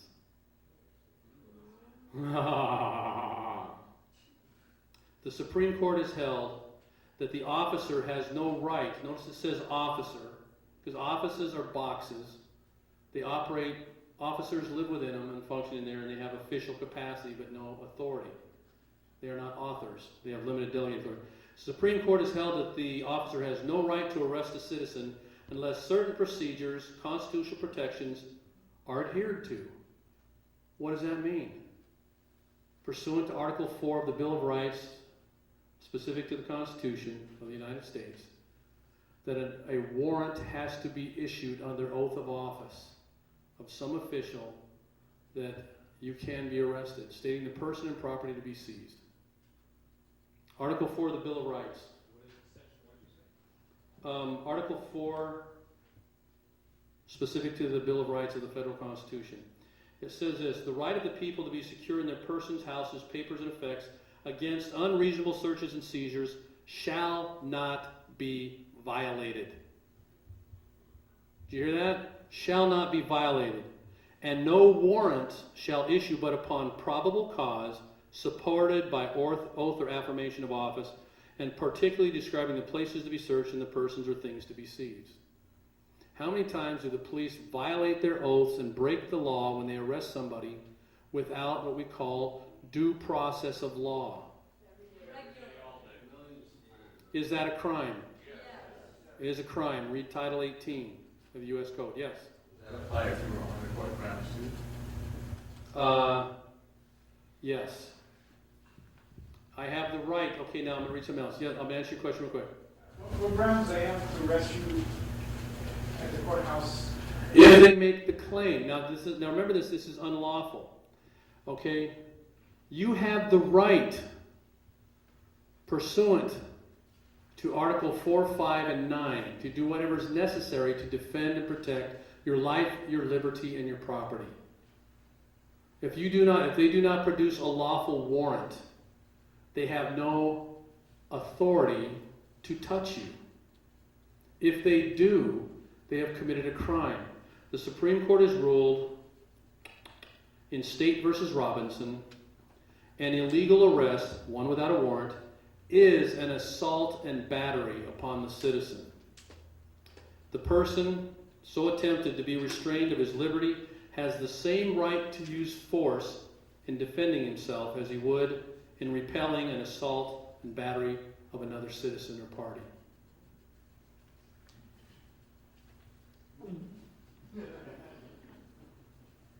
I've known that one a long time. I told the police, if you come within 4 feet of me without a warrant, I'll do whatever is necessary to defend myself. I haven't had one ever come close to me. They stayed 4 feet away. That was not called the loser, wasn't it? That followed you home? Yes, that was one of several I called a loser. And they followed me home. What? They're hiding there doing... What are they trying to arrest you for? Just curious. Oh, they were... I'm just saying. What were they trying to arrest me for? What happened was... Now, believe me, I don't hate police. I really don't. I hate their attitude. I hate the way they've been trained. Because what they've been taught is to violate the rights of the people every day, egregiously, without thought or without any awareness of the true law. Okay? So what he did is, I was speaking, is what I was doing. Drive by and see him sitting here, hiding behind this thing, using a speed trap, a radar gun. So I drove by and I slowed down. I looked at him and I go, "Hey, loser!" I went, this guy, and there were 2 cars coming behind me, so I knew he had to wait. So I was like, okay, God, I can't speed too fast, Went in here, come up, and man, I pull up in my driveway, parked in my garage. Right then he pulled behind my car, and behind my driveway, and he's standing there looking up, he goes, "What did you say?" Say, let's see here, what does it say about saying? Congress shall make no law abridging the right of freedom of speech. So I looked at him and said, "I called you a loser. Loser." sir. And he's standing there looking at me with his cheese ball faggot mustache. I go, what are you going to do? You want to come up here and talk to me? I said, if you don't have a warrant, I didn't break the law, there's no crime committed, there's no victim. I said, you come within 4 feet of me, I said, I promise you I'll rip your arms off and shove them up your bleep. And he stayed there and he looked at me and he goes, I go, he says, so leave, serve ant, leave. And he left. So I've done that several times. I'm sorry. Sometimes the indignation, the righteous indignation wells up into me, within me so greatly I have to say something. I have to speak. I have to speak. What's that? I don't believe in that. Political correctness. I call that wimpiness. Let's be politically correct. Oh, let's all be wimps. Whereas Sutha says, I'm a wimp, I'm politically correct. No, I take a moral stand, and I'm either right or wrong, and I try to stand on the side of right. So anyway, how are we doing so far on this? Good? Yeah? Go back to the judge. Why would he be so opposed to someone saying his oath that was already written? Why would he be afraid of somebody stating his oath? Because the last thing he wants to do is obey the law. Okay, let's get some more into your rights here, okay? Because we're not even getting into the money stuff yet tonight. We're gonna have, what time do we have? Okay, 10 after 9. Okay, I guess I'm about done. You're like, what? What? Don't you dare! Don't you dare! Can we go like another 20 minutes? Okay, who wants me to keep going for another 20 minutes? Who wants me to hit the road? Because I'll leave right now. I'm out of here. I'm gone. Okay, I'm just saying. Oh, we got the room till 10? Oh, Mitch. It's just stay till 10. Stay till 10. Okay, so you have to know what the rights are. Okay, let's do a quick recap. What's the supreme law of the land? Okay, Constitution of the United States. Okay, where does it say that? Article 6, Section 2. It says, this Constitution and all laws made in pursuance of thereof shall be the supreme law of the land, etc., and all judges are bound thereby. All judges are bound thereby. It didn't say some of the judges might be bound thereby.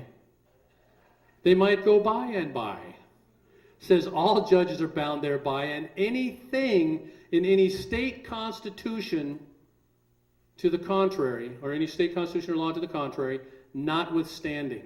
Now, why is that significant? Because there's a case we're working on right now that's going to the Nevada Supreme Court, where this person I was telling you about was sitting in his car, and this lady came up and talked to him. He thought her car had broken down or something. She was soliciting him for prostitution. Turns out she's an undercover cop. She's ugly too. Her mom wouldn't even want her. Her mom's just no way. So anyway, here's what happened. He was denied his rights. They denied him his right. Okay, and if you read Article 5 specific to the Bill of Rights, what does it say? The right of the people. Oh, no, that's Article 4. Okay, Article 5, and I'm just going to jump down on this here. It says, no person shall be deprived, if you go down to number 6, of life, liberty, or property without due process of law. Now, nobody has been taught what due process of law is. Due process of law in a civil or criminal matter, we're going to get these out. Hendricks, do we have those? Due process of law? Okay, we'll get those for tomorrow. Don't worry about it. The first step in due process of law, now you're going to want to apply this to either a criminal or civil situation. But in a criminal situation, some citizen has to prepare an affidavit so attesting under the pains and penalties of perjury that they were harmed by your actions. Now, does that ever happen? Therefore, the charges are fraudulent, bogus, without substance, and have to be dismissed with prejudice. Okay? Here's the next step of due process of law. Once an affidavit has been prepared, it has to go to the prosecuting attorney or the district attorney, whoever it is that's the prosecutor for the area.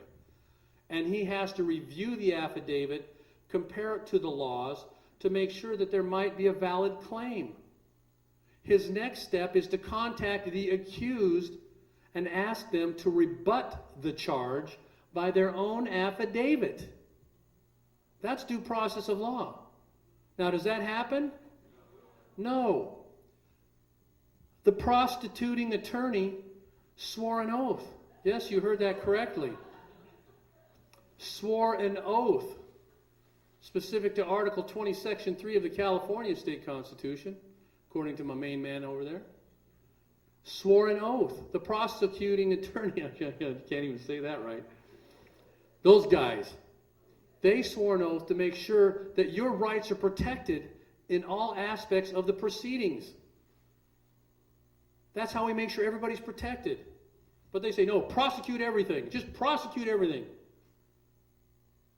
But that's the steps. First, somebody has to have a complaint filed by their own affidavit, so attesting to under the pains and penalties of perjury. Which means what? If they lied on that affidavit to try and get you in trouble and get a crime charge against you, they go to prison and have to pay damage. And then the prosecutor is supposed to make sure that you respond back so he can look at both sides and determine whether or not there's a case. That's part of due process of law. They have to make sure that everything's filed with the court properly. No record tampering, no deception, no distraction, no interruption, no nothing. We're going to get you that stuff tomorrow. You're going to read some of the outline of due process of law, and it applies to civil cases. A bank cannot sue you because a bank is what? A fiction. Give me a target. Promise you that letter's going to hit them right there. Yeah. Earlier you were talking about you walked in with someone and Yep. you were able to help them. Yes. You have to file documents with the court from establishing an Article 3 venue. Oh, that's called an Article 3 venue? Correct. Okay, because, We're getting into court stuff, so we're like you're on page 12 and I'm on page 2. I will catch you up. I'll catch up with you. Okay? yeah, earlier you had said something that you should judge immediately upon. Yes. It's called the case dismissal sheet. Establishing jurisdiction. We'll get that to you too. Okay, but we don't have a lot of time to cover everything tonight. What I wanted to do is get through the foundation, but I'm having so much fun giving you other stuff that I'm not getting my foundation done. And someone's going to turn me into the information police. Okay? What? Who's threatening me with my wife? How dare you? Okay, here's the thing. So this is why you read your rights. And let's talk about this real quickly. Let me finish this up here and we're going to go through the Bill of Rights a little bit. So they all swear this oath of office. Like I said, this is not anything, this is everything. That oath of office, it means this. Their oath of office, they've been granted limited, delegated authority to function with enumerated duties. They get a little box, their official capacity, and everything they do has to be within the scope of that limited capacity. If they step outside that, they have perjured their oath and committed felony perjury, insurrection, and sedition. They therefore, by stepping outside the lawful scope of what they are allowed to do, have invoked sections 3 and 4 of the 14th Amendment, and I don't like the 14th Amendment, but articles or sections 3 and 4, in which they have vacated their office, all pay, all authority, and benefits cease to exist. Which means they are nothing more than a criminal that you're confronting. That's why this stuff here, which you guys will be the first ones to see tomorrow, this is awesome. This one took me a while to put together, I want you to know. I'm excited. I did it, and I keep looking at it. I'm still excited. Okay? So let's continue with this. So what happened in the public? How did we get in this mess today? Do you guys like above the line? You guys say, uh-huh. Okay, that's the way it was structured. And when I talk to people that are involved in these different organizations, things like that, and they sit there and want to rag on the Constitution, I say, the Constitution may have its flaws, but it is a brilliant document. If we took the brightest minds we have today, I don't think we could come up with a better document as a foundational document as a Constitution. I don't think so. This is phenomenal. I read it and read it and read it, and I go, my gosh, this is just incredible. Who did this? I believe it was divinely inspired. But when they don't use it, people say, oh, the Constitution's dead. And I go, how do you know? The Constitution says, you want me to prove to you that the Constitution is not dead? Come here. Poof. I just infringed upon your rights. Unless you're a masochist and you like that kind of stuff. Okay? The Constitution is very much alive, but they don't want you to know how much power and force and effect it has. They don't want you to know. That's why they freak out. Who asked me about the oath? Why they freak out in court? Because it binds them to the law, and they have limited delegated authority. The judge is nothing but an arbitrator in the courtroom as a court officer. He has no authority to make a ruling. He's an independent party to make sure both sides get an equal say. But in the courts we see today, are we seeing equal say? Or are we seeing in favor of one side? The banks, the government, and everybody else. That's why we bind them to their oath. Yes, opinion. Opinion, yes, statutes. Well, it's statute. Sorry. Okay, now we're going to get into this here. Okay, let me get through this here. Here's what happened over time. Okay, going back about 100, 200 years ago, something was created that you couldn't even identify called the United States Code. Over here we got the Code of Federal Regulations. On the backside we have the UCC. And over here we have the National Federal Banking Act. And so what happened 200 years ago was this little thing that just looked like a pimple, and the people think, oh, no big deal. Now I'm going to freak you out. As time went by, they started passing more and more laws that connected and intertwined to form this thing that looks like what? A web of deceit. I'm sorry, that's a pyramid. My artistic ability is waning at the moment. Okay? They created this pyramid of laws, and everybody, because you go to the public school system, believes that you are under the jurisdiction. Put a little teardrop there. You believe that you're on the bottom looking up through all this myriad of laws, statutes, and they're really not laws. They're not laws, they're statutes and codes. And they do not apply, pay attention, they do not apply to the people. They apply to the people that function in the public, corporately or publicly. That's who the statutes and the codes apply to. Now this will get you. Okay, what else? Now down below this line, statutes and code create privilege. Everything below the line is privilege. There are no rights. The court is administrative. It is not judicial. Okay? What else do I have on that paper? You see on the right. Okay, up here we have the unlimited right to contract. Here the contracts are limited in scope, and they are lopsided, which means they favor one side over another. Okay?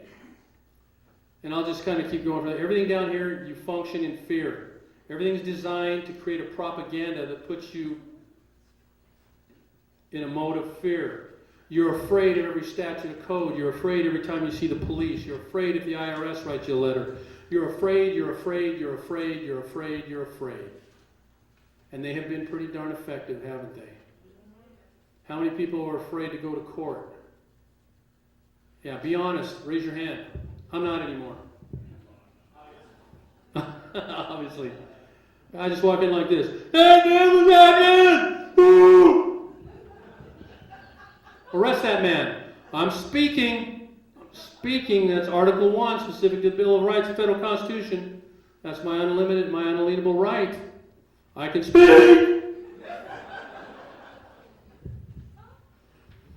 Yeah, you tell them don't touch me, guess what? They don't touch you. If they do, guess what? They've committed a crime. And we come after them. Okay? So this is what's happened. So everybody has been taught through the school system, the shul system, TV, newspapers, the internet, movies, to be afraid. I remember, what was it, a year or so ago, what's his name, Captain Potato Head, Obama, decided, I'm signing the National Health Care Bill. Really? Is that above the line or below the line? It's below the line. It has nothing to do. The National Health Care Act. It's an act. It is not a law. It is below the line. I was reading something today in the Constitution. Everybody goes, what happens if they declare martial law? I said, it's under the Military's Power Act. Is that above the line or below the line? Who does it apply to? It applies to these people right here, not me. It doesn't apply to me. It's an act. It's a Military's Power Act. I was reading something in there in the state constitution of Nevada that is coming from the federal constitution that states that the military is under the authority of the people. I was like, oh yeah, baby. So that which is created can never have authority and power over that which created it. It's a maxim of law. God created us. We have no authority over him. We created the Constitution. The Constitution has no authority over us. The Constitution, which we created this, has no authority over us. Statutes and codes. You violated Nevada Revised Statute 1456.21345, subsector B, round the front as we go from the front to the back. That's a violation. Oh, really? Well, you know, that doesn't apply to me, Mr. Servant. It applies to you, and you break the law every day. Statutes and codes do not apply to the people. Now let's take a minute. How are we doing so far? You guys like this? You good? Do you know who you are? Can I get an amen? Yeah. Man. I'm just saying. This is not you. Everything below this line is dead. They are fictions, fictional titles, bogus contracts, administrative jurisdiction, privilege. These things here are not above the line. You live above the line. Now it comes time to train you and teach you how you function above the line. Does that make sense? Say Okay? I get excited about this stuff, man. I'm telling you, I get excited. It's like, oh yeah, bring it on. I mean, I was helping somebody with a bill collector. I love bill collectors. According to the law, they have no standing in law because they're not a party in interest to the contract. Therefore, they just need to have proof of valid claim. You have a contract with them, and hey, I'm willing to take that. Send it to me. Oh, you don't have one. So you're attempting to make a theft of my personal property in violation of Article 4, Article 5, and Article 7 of the Bill of Rights of the Constitution. The right of the people. This is good. Here's why I like Article 4. The right of the people to be secure. Secure means an unbreachable perimeter. Like you have an invisible force field around you. No one can come in that perimeter. If they do, they've committed a crime. The right of the people to be secure in their person, their houses, their papers, and effects against unreasonable searches and seizures shall not be violated. Okay, now what does it say in Article 6, Section 2? That the supreme law of the land is the Constitution of the United States and every law made in pursuance thereof. And what? Every judge is bound thereby. Any state constitution or law to the contrary, I mean, if it's against that Constitution, it has no standing in law. One of the longest standing Supreme Court rulings is Marbury versus Madison, 1803. It says any law repugnant to the Constitution is null and void. Marbury versus Madison. We'll give you the Supreme Court rulings tomorrow that have these on there. I remember those. So when they create a statute, now here's the thing that's going to the Supreme Court here. This man, I'm telling you, Liam, we were going through that. Liam was arrested and taken to jail, and he didn't solicit anybody. The lady solicited him, Miss Porkchop. She solicited him. He gets taken to jail. So the judge denied him due process, violated his rights. No witness. He's on the record. We have the transcripts. No witness came forward alleging any damage against him. He says, where is my accuser? According to Article 6, specific to the Bill of Rights of the Federal Constitution, you have the right to face your accuser in all proceedings, arraignment forward if it's a criminal matter. And if it's a civil matter, whoever's on the other side has to appear. Not just their attorney, they have to. And if they don't, the law states that the case has to be dismissed with prejudice in the attending party's favor. But if you don't know how to call the judge, catch them. They get away with this stuff. We know how to catch them. So you have to pay attention. So anyway, where do we life, liberty, property, due process? Wait till we give you the due process stuff. You guys are going to go, what? What? They're violating the law all the time. Oh, I mean, the lawyers take an oath of office. As an officer of the court, you should see the wonderful letters I send to them.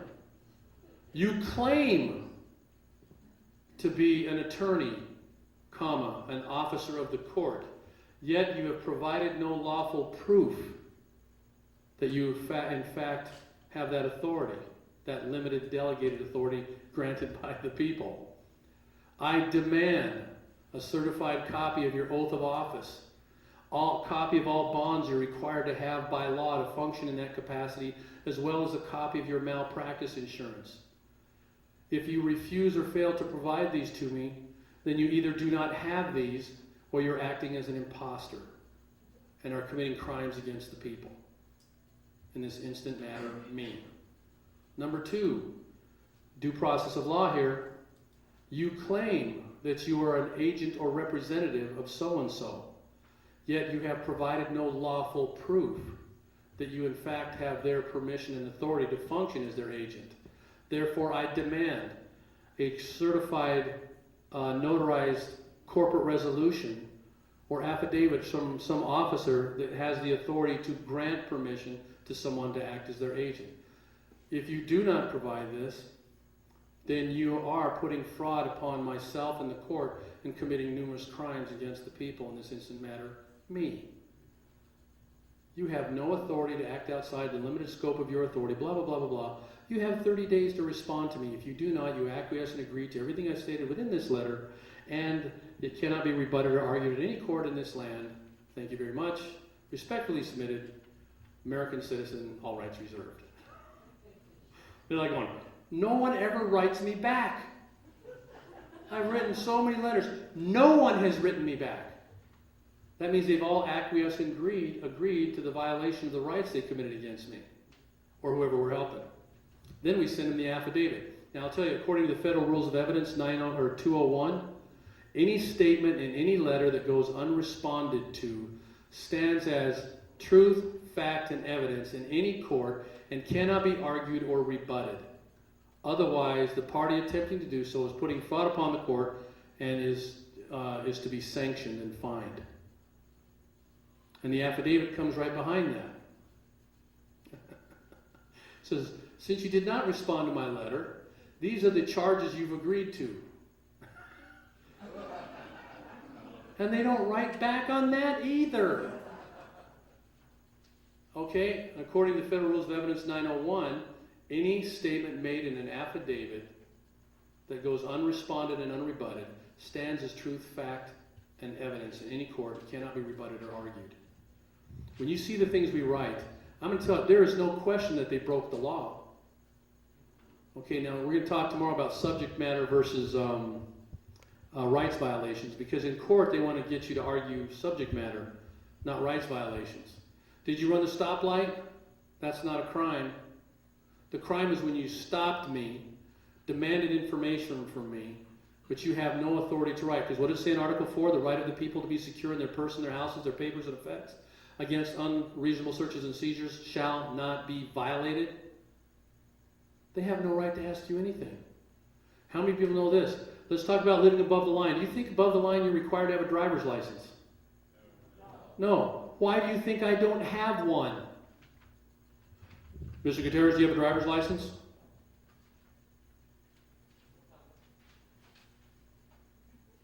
Is this good? My hand? Because I'm not required to have a driver's license. Did you know that? Yes.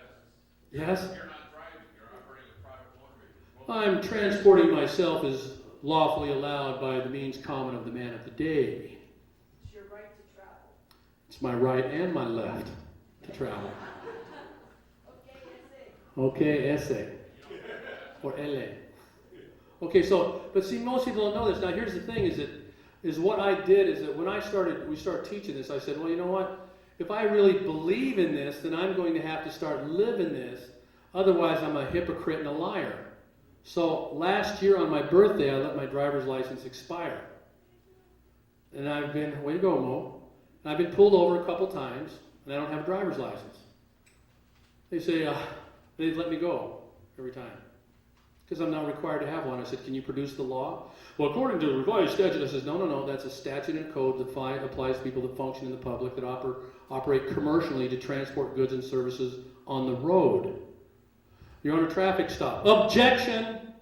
This is not a traffic stop. You don't know what that words mean. That's opinion based upon hearsay. And there's no lawful evidence. Boy, that was echoing in my head.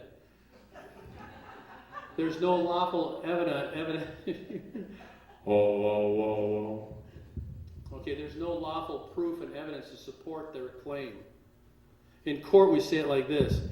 Okay, this is fun, but when they say something, anytime anybody comes forward, and I'm focusing on criminal stuff, but it's the same thing in civil matters as well. But in a traffic thing, stop, the word traffic, if you look up under Black's Law Dictionary what traffic is, it's the movement of goods on the major thoroughfares. It was a routine traffic stop. Objection, opinion based upon hearsay. There's no recognizable fact before this court that supports his position. What are you saying, sir? I'm saying he's stupid and he doesn't even know what the word means that he's using in this honorable court. Oh. The man did not produce his driver's license. Objection. Opinion based upon hearsay. There's no recognizable fact supported by evidence before this court to support his position. He doesn't even know what the word driver means. Again, stupid, incompetent witness. He did not produce any insurance. Objection! When you read the words, you use that a lot. Objection, it's opinion based upon hearsay, not supported by any recognizable fact before this court. They don't, you see what they're just blabbing, but they aren't supporting their position? That thing I was telling you about that letter. If you say you're an attorney and officer of the court, I'm not going to assume and presume anything. You're going to validate and verify on the record that you in fact have full authority and authorization from the people to function as an officer of the court, and the law states that you need this, this, and this. Produce them on the record. If you don't, you're acting as an imposter and you have no valid authority and you're putting fraud upon the court.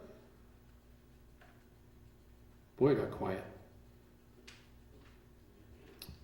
Exit, stage left. You guys like that? Here's the mistake. And tomorrow, I may spend a few minutes going over that. Boy, that looks like a mess. It looked like it made really good sense when I was going through it before, but, you know, on the paper it looks easier. That's why I brought you 2 boards. Excellent. Excellent thinking, my dear.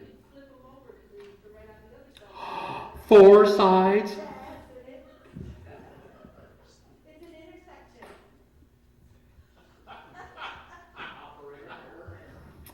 Operator error. I need an engineer. No, I'll figure it out. I'll be here tonight late. Figure it out. Okay. So here's the thing: is if you don't know who you are and what words of law you live by, you will fall for anything. And I will tell you some things people try with me because we got potato heads out there that want you to live in fear. Oh, did you hear about the new law? They passed a new law. I said, really? Is it spelled C-O-D-E or S-T-A-T-U-E? Statue? Is that what it is? This lady we know, she's a miserable person. It's true. I'm not saying that. Like I said, I operate in truth, fact, law, and evidence. She is a miserable person. She's just unhappy. We have our car. We didn't have it licensed for most of this year, but since our kids are going to be driving it, operating it, we thought we'd go to Arizona and get a license plate put on it. So he goes, "You have an out-of-state license plate. You know they passed a new law that if you don't have a license plate for Nevada put on here after 15 days, they can come steal your car." I said, "They're going to find a baseball bat put up their nose." I said, "I have the right to defend my property." I said, "If it is not supported by the Constitution or it's not in accordance with the Constitution, it is a crime. And if they try to touch my property," I said, "let them try. Let them try. Because they're going to find out exactly what the right to defend your personal property and your life means." Okay, that's in the state constitution of Nevada. We have the right to bear arms. Okay? To protect and defend our families and our property. That's how it's stated in the Nevada State Constitution of the Declaration of Rights. To protect and defend your property. I said, they cannot take away any of my property pursuant to Article 5 of the Constitution, or the Bill of Rights specific to the Constitution, without due process of law. There better be somebody filing a claim by affidavit. The prosecutor better review it. He better give me a chance to rebut, or otherwise I'm coming after all of them. You have no authority. Now let me give you a final thing. We're close to 10, right? You can't get off that easy. Yeah, you guys are having fun now. We don't know how to tell time. What? We don't know how to tell time. Okay, whoever said that, I'm looking for you in the crowd. Filipino, obviously. No, I'm just kidding. Anyway, I'll get back to you. That was a derailer, for sure. Once you know who you are, where you stand, and you start reading the Supreme Court rulings, this is why you need to know your rights. Most people do not know their rights, so they don't know what to stand. "You're violating my rights." Which one? We had this situation happen in court, the reason why we're appealing to the Supreme Court. And I really pray to God we're going to win, because the Supreme Court's going to read our brief and everything else we filed and listen to the oral arguments. And the first thing it says is this, and I keep trying to get to this. This is what I keep trying to get to. Liam was arrested for speaking. This lady solicited him, and the cops came, yanked him out of his car, and arrested him. They called it solicitation, but was there a victim? No. He was speaking. That's all he did. He was speaking. Marbury versus Madison. Any law repugnant to the Constitution is null and void. That's a Supreme Court ruling. It's how upheld it. We also have certain rights when we go into court, which is all aspects of due process of law. We brought that up in court. If you read Article 6 of the Constitution in a criminal prosecution, what does it say? In all criminal prosecutions, the accused, you're innocent until proven guilty. The accused shall enjoy the right to a speedy and public trial. By the way, that means that can be video and audio recorded. By an impartial jury of the state and district wherein the crime shall have been committed, because that's actually later translated to mean and include a jury of your peers, because they understand your culture, which district shall have been previously ascertained by law, and to be informed of the nature and cause of the accusation. When we were arrested in May, guess what? Mish, me, her husband, and her son and daughter-in-law, we were arrested in Hawaii in May for speaking. They did not inform us of the nature and the cause of the accusation. There was no lawful warrant. We demanded that they provide a certified copy of their oath of office. And when, I don't know if we'll show you the video, but we're going to be putting that up pretty soon. When you watch what transpires there, I'm the one that made the 911 call to get other officers there because this guy went for his gun. I thought he was going to shoot her husband in the back. So I called 911 and demanded that a supervisor come down. Well, all of a sudden 9 other cop cars show up and they arrested us. I said, "For what?" And we got on the tape. For not getting on the sidewalk. Really, which part of the Bill of Rights is that? I don't see sidewalk on here. I don't see not listening to police officers on here either. I don't see traffic stop. Oh, but I do see that you violated my rights pursuant to Amendment 1, 4, 5, 6, 8, and 9. You'd probably find 10 in there. Yeah, that's $485,000 plus 40 years in jail for you, not counting the time of being kidnapped and incarcerated for 20 hours at the rate of $10,000 an hour. My new rate. Ah. See, but see now they're scared. I warned them. I says, man, don't, man, you're breaking the law. It's on the videotape. We tell them you are in violation of Article 4 of the Constitution, specifically the Bill of Rights. The right of the people to be secure in their persons, their houses, their papers, and effects against unlawful searches and seizures. I talked to them when they arrested the gal, 21 years old, never been arrested or anything. They attacked her and slammed her into the car. I mean, the good news is they're all only about this tall. I mean, you see the video, they're all like the midget police. They're all coming, I was like, going, what is this? I feel like Gulliver and the Lilliputians here. I asked the officer who stopped us, he says, this is a traffic stop. And I says, no, it's not. Yes, it is. This is a traffic stop. I said, no, it is not a traffic stop. He says, that's your first warning. You want to get arrested too? I go, for what? Speaking? For interfering with a traffic stop. I said, it's not a traffic stop. We pulled up and were parked when you got here. You don't have your seatbelt on. Don't believe I'm required to have one.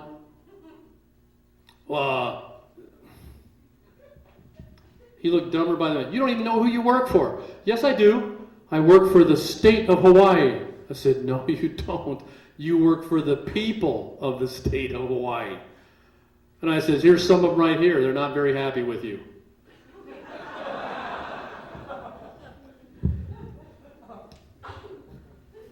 So they took us in there. I mean, if you want to read my presumptive letter to them, it kind of describes in detail what happened. But you think it's a joke when I tell you that they feed you bread and water? You're lucky if you get the water. I didn't eat anything there. I didn't drink anything there.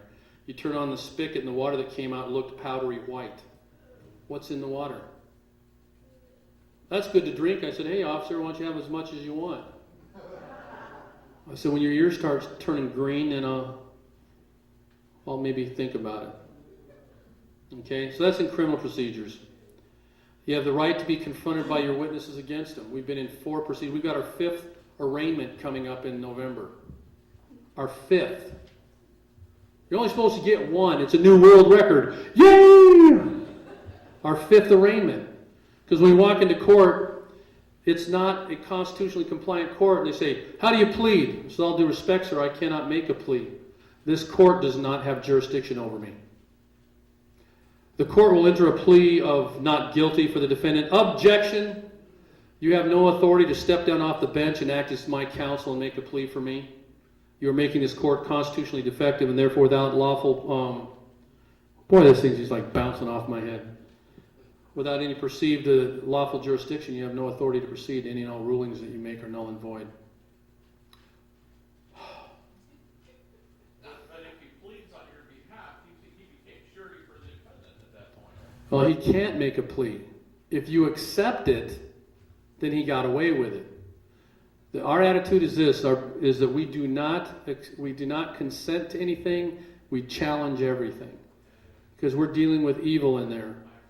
And so the first thing we do is when we make that statement, they say, "State your name for the record, whether it's civil or criminal," and say, "I go by Fred Gutierrez. I go by. Tomorrow I may go by lamppost." Because according to Article 1 and 9, I have the right to call myself by whatever name I choose. I have unlimited, inherent, unalienable, not unalienable. Aliens have nothing to do with this. Unalienable rights guaranteed by the Constitution. The other thing we do is that we establish the jurisdiction by binding them to their oath. And the final thing we say, and you have to be able to think on your feet, is they say, We make sure we establish our status on the record. On the record. Say, I am here by special appearance, sui juris. Sui juris. Not pro se. Sui juris. You'll have the paperwork so you can read it. It's a one-page flow chart, very simple. Sui juris, that means you are capable and able to represent not represent, but speak for yourself in all matters. Okay?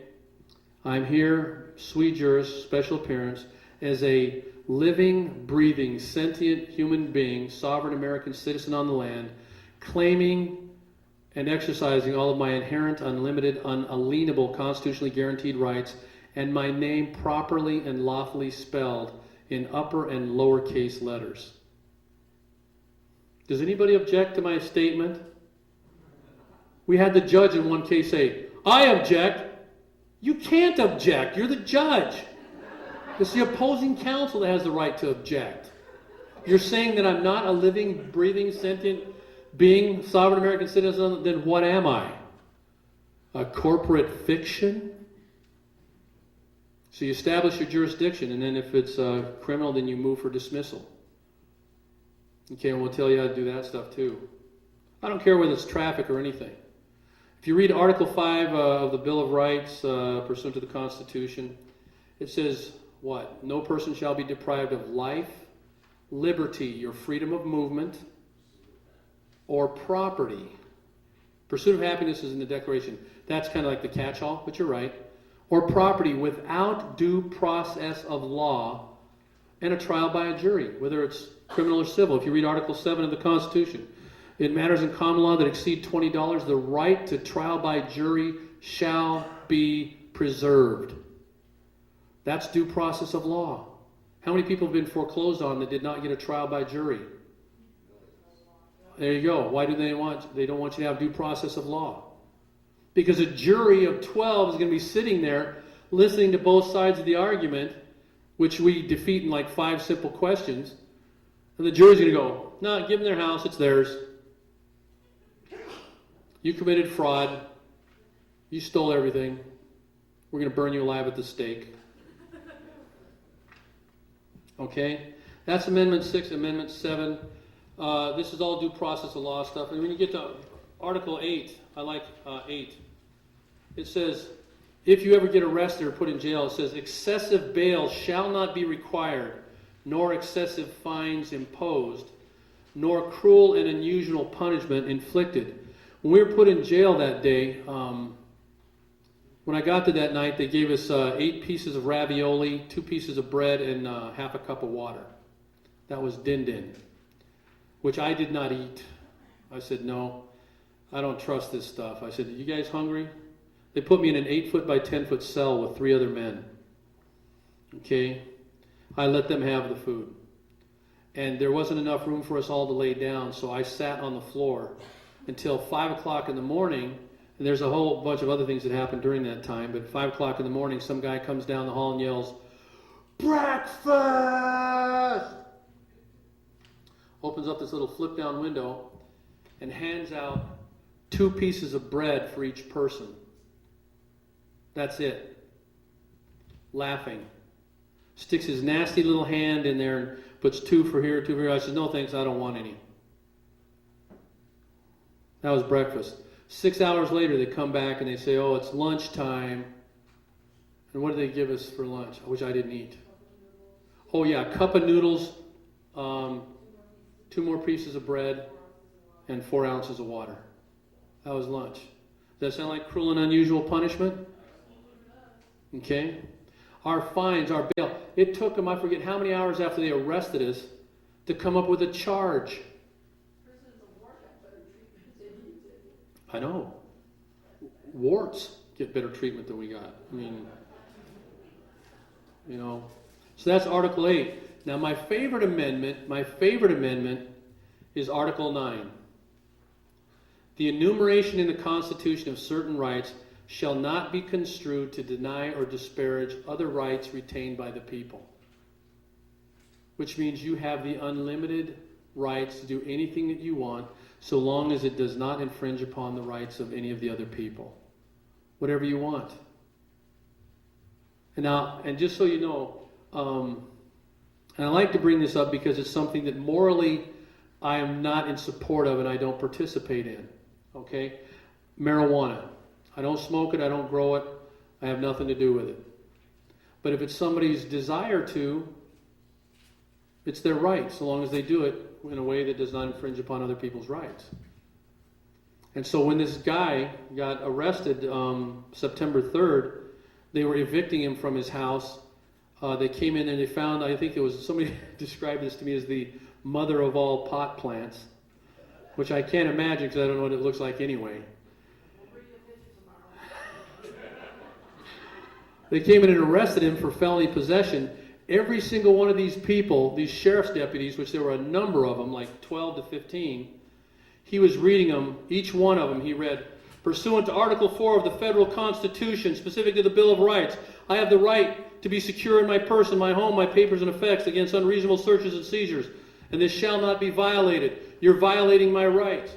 The right of the people. No person shall be deprived of life, liberty, or property without due process of law and a trial by a jury. You are violating my rights. He read that to every single one of these officers that accosted him and took him into custody. On Tuesday, he had his arraignment for his felony possession, which is, I forget what, 5 years in prison? Something like this? Some ridiculous thing, and plus a fine. He gets to court and goes, my name's not on the docket. Am I here on the wrong day?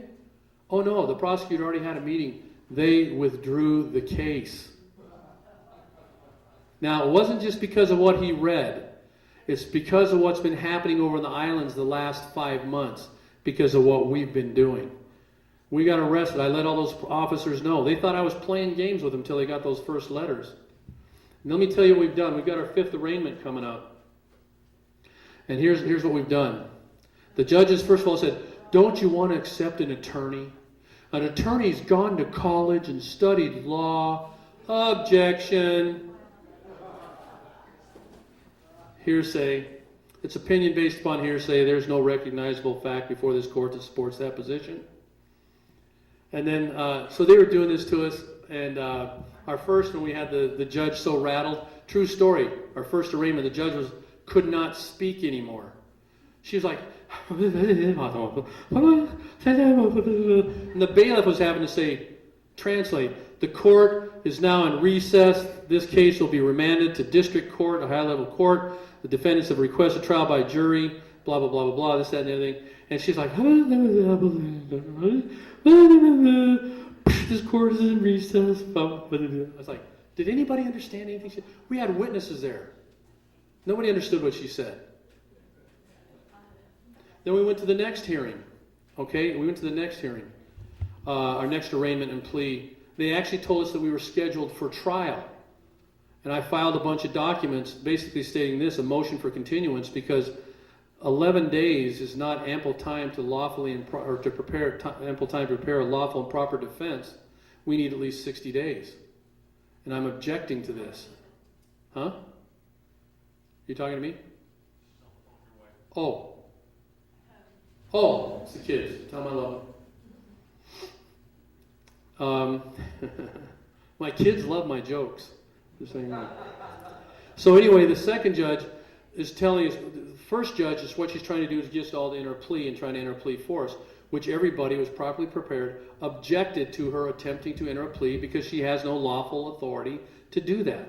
She is thereby stepping down from the bench, acting as my counsel, practicing law, and putting fraud upon the court and perjuring her oath. She was a basket case when we were done. Okay, in addition to the fact that we were telling, where's the accused? I mean, where's our accuser? There's no accuser here. The case should be dismissed. We moved that the opposing counsel certify the charges brought against us are constitutionally compliant, specific to due process and the Bill of Rights, by his own notarized affidavit, so attesting to under the pains and penalties of perjury of the United States.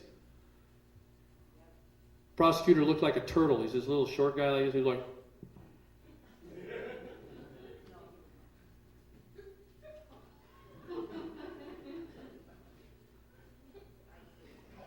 I said, well, Mr. Gutierrez, you can discuss all this at trial. I said, fine, we'll go to trial. And I asked her about the courts. Oh, she about peed her pants on the court stuff. I'll tell you about that tomorrow. So we go to the next court. So we go up to the other one. We think we're going to trial. So I filed the objections. We filed the continuances. We do all these things. Then what they did is they joined our cases into one case. Okay? And, on this, on the second one they gave us a 20. I said, with all due respect, sir. Oh, this is funny. Mish did this one. We go into court. We prepare for this. You guys need to remember this. The Santa Claus. Is there a Santa Claus? No. That's what Article 1, Section 9, Clause 8 of the Constitution says. It says no titles of nobility will be granted by the United States. So Mish goes up there. She's the first one.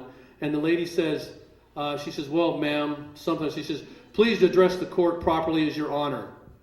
With all due respect, madam, pursuant to the Santa Claus, she didn't say that part, Article 1, Section 9, Clause 8, no titles of nobility will be granted by the United States. Anyway, as I was saying, madam, that one never came up again. That's a violation of law right there. Yes? Hmm? Well, you have the right to freedom of speech. I want to bridge it. I mean, if you want to say it, go ahead. I mean, if you want to find out some foundation for it. I try. The thing is, just when you're in court, be careful. Because, it's not that contempt is something that can be thrown at you.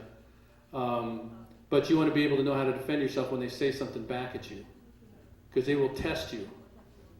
And when you know your stuff, whether it's civil or criminal, you better know your stuff. Civil, you can get away with a lot more. But anyway, so we went to the next judge. The second judge was trying to get us all to accept an attorney. So let it be noted on the record that all the defendants waive their right to counsel. Objection! We do not waive any of our rights. See how you have to stay on your toes? We do not waive any of our rights. We are not going to accept a court-appointed attorney to represent us. We are sui juris. We can represent, or we can speak for ourselves on all these matters. When I was talking to the judge on the second day, because everybody signed this one paper on when we filed we didn't know we'd been joined, which is again a violation of due process. The next thing is that we signed this the response to the amended complaint, which they crapped their pants on. They gave us a continuance of 24 hours. Now you got to understand what a huge inconvenience this is, because when we go to court, there's like 100 to 130 witnesses that show up to watch. Hey Fred, I want to see you in court. And I go, please, it's not that big of a deal. Oh yeah, I want to see how it is. Yeah. So anyway, we're sitting in court. It's all packed up. The bailiffs are trying to people are sitting on the floors. This is Hawaii now, right? This is grass skirt and barefoot. I'm just kidding. We're in Hawaii here at this court, and we've got the thing packed out with witnesses. People are like sardines, sitting like this, You need to leave.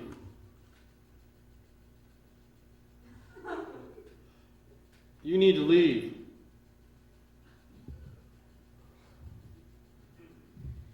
Okay. The bailiff walks away. So we're going through all this, and so I start speaking, and the judge, I actually like this judge, because he respects what we're doing, but he's terrified of whoever's over him. The judge tried to do several things, and I said, with all due respect, sir, the declared supreme law of this land is the Constitution of these United States, pursuant to Article 6, Section 2 of the Federal Constitution. And it's held and upheld in the in the Hawaiian Constitution under the preamble, under the second clause. I said, we are a constitutional republic pursuant to Article 4, Section 4 of the Constitution. Clap, and the judge was like, yeah.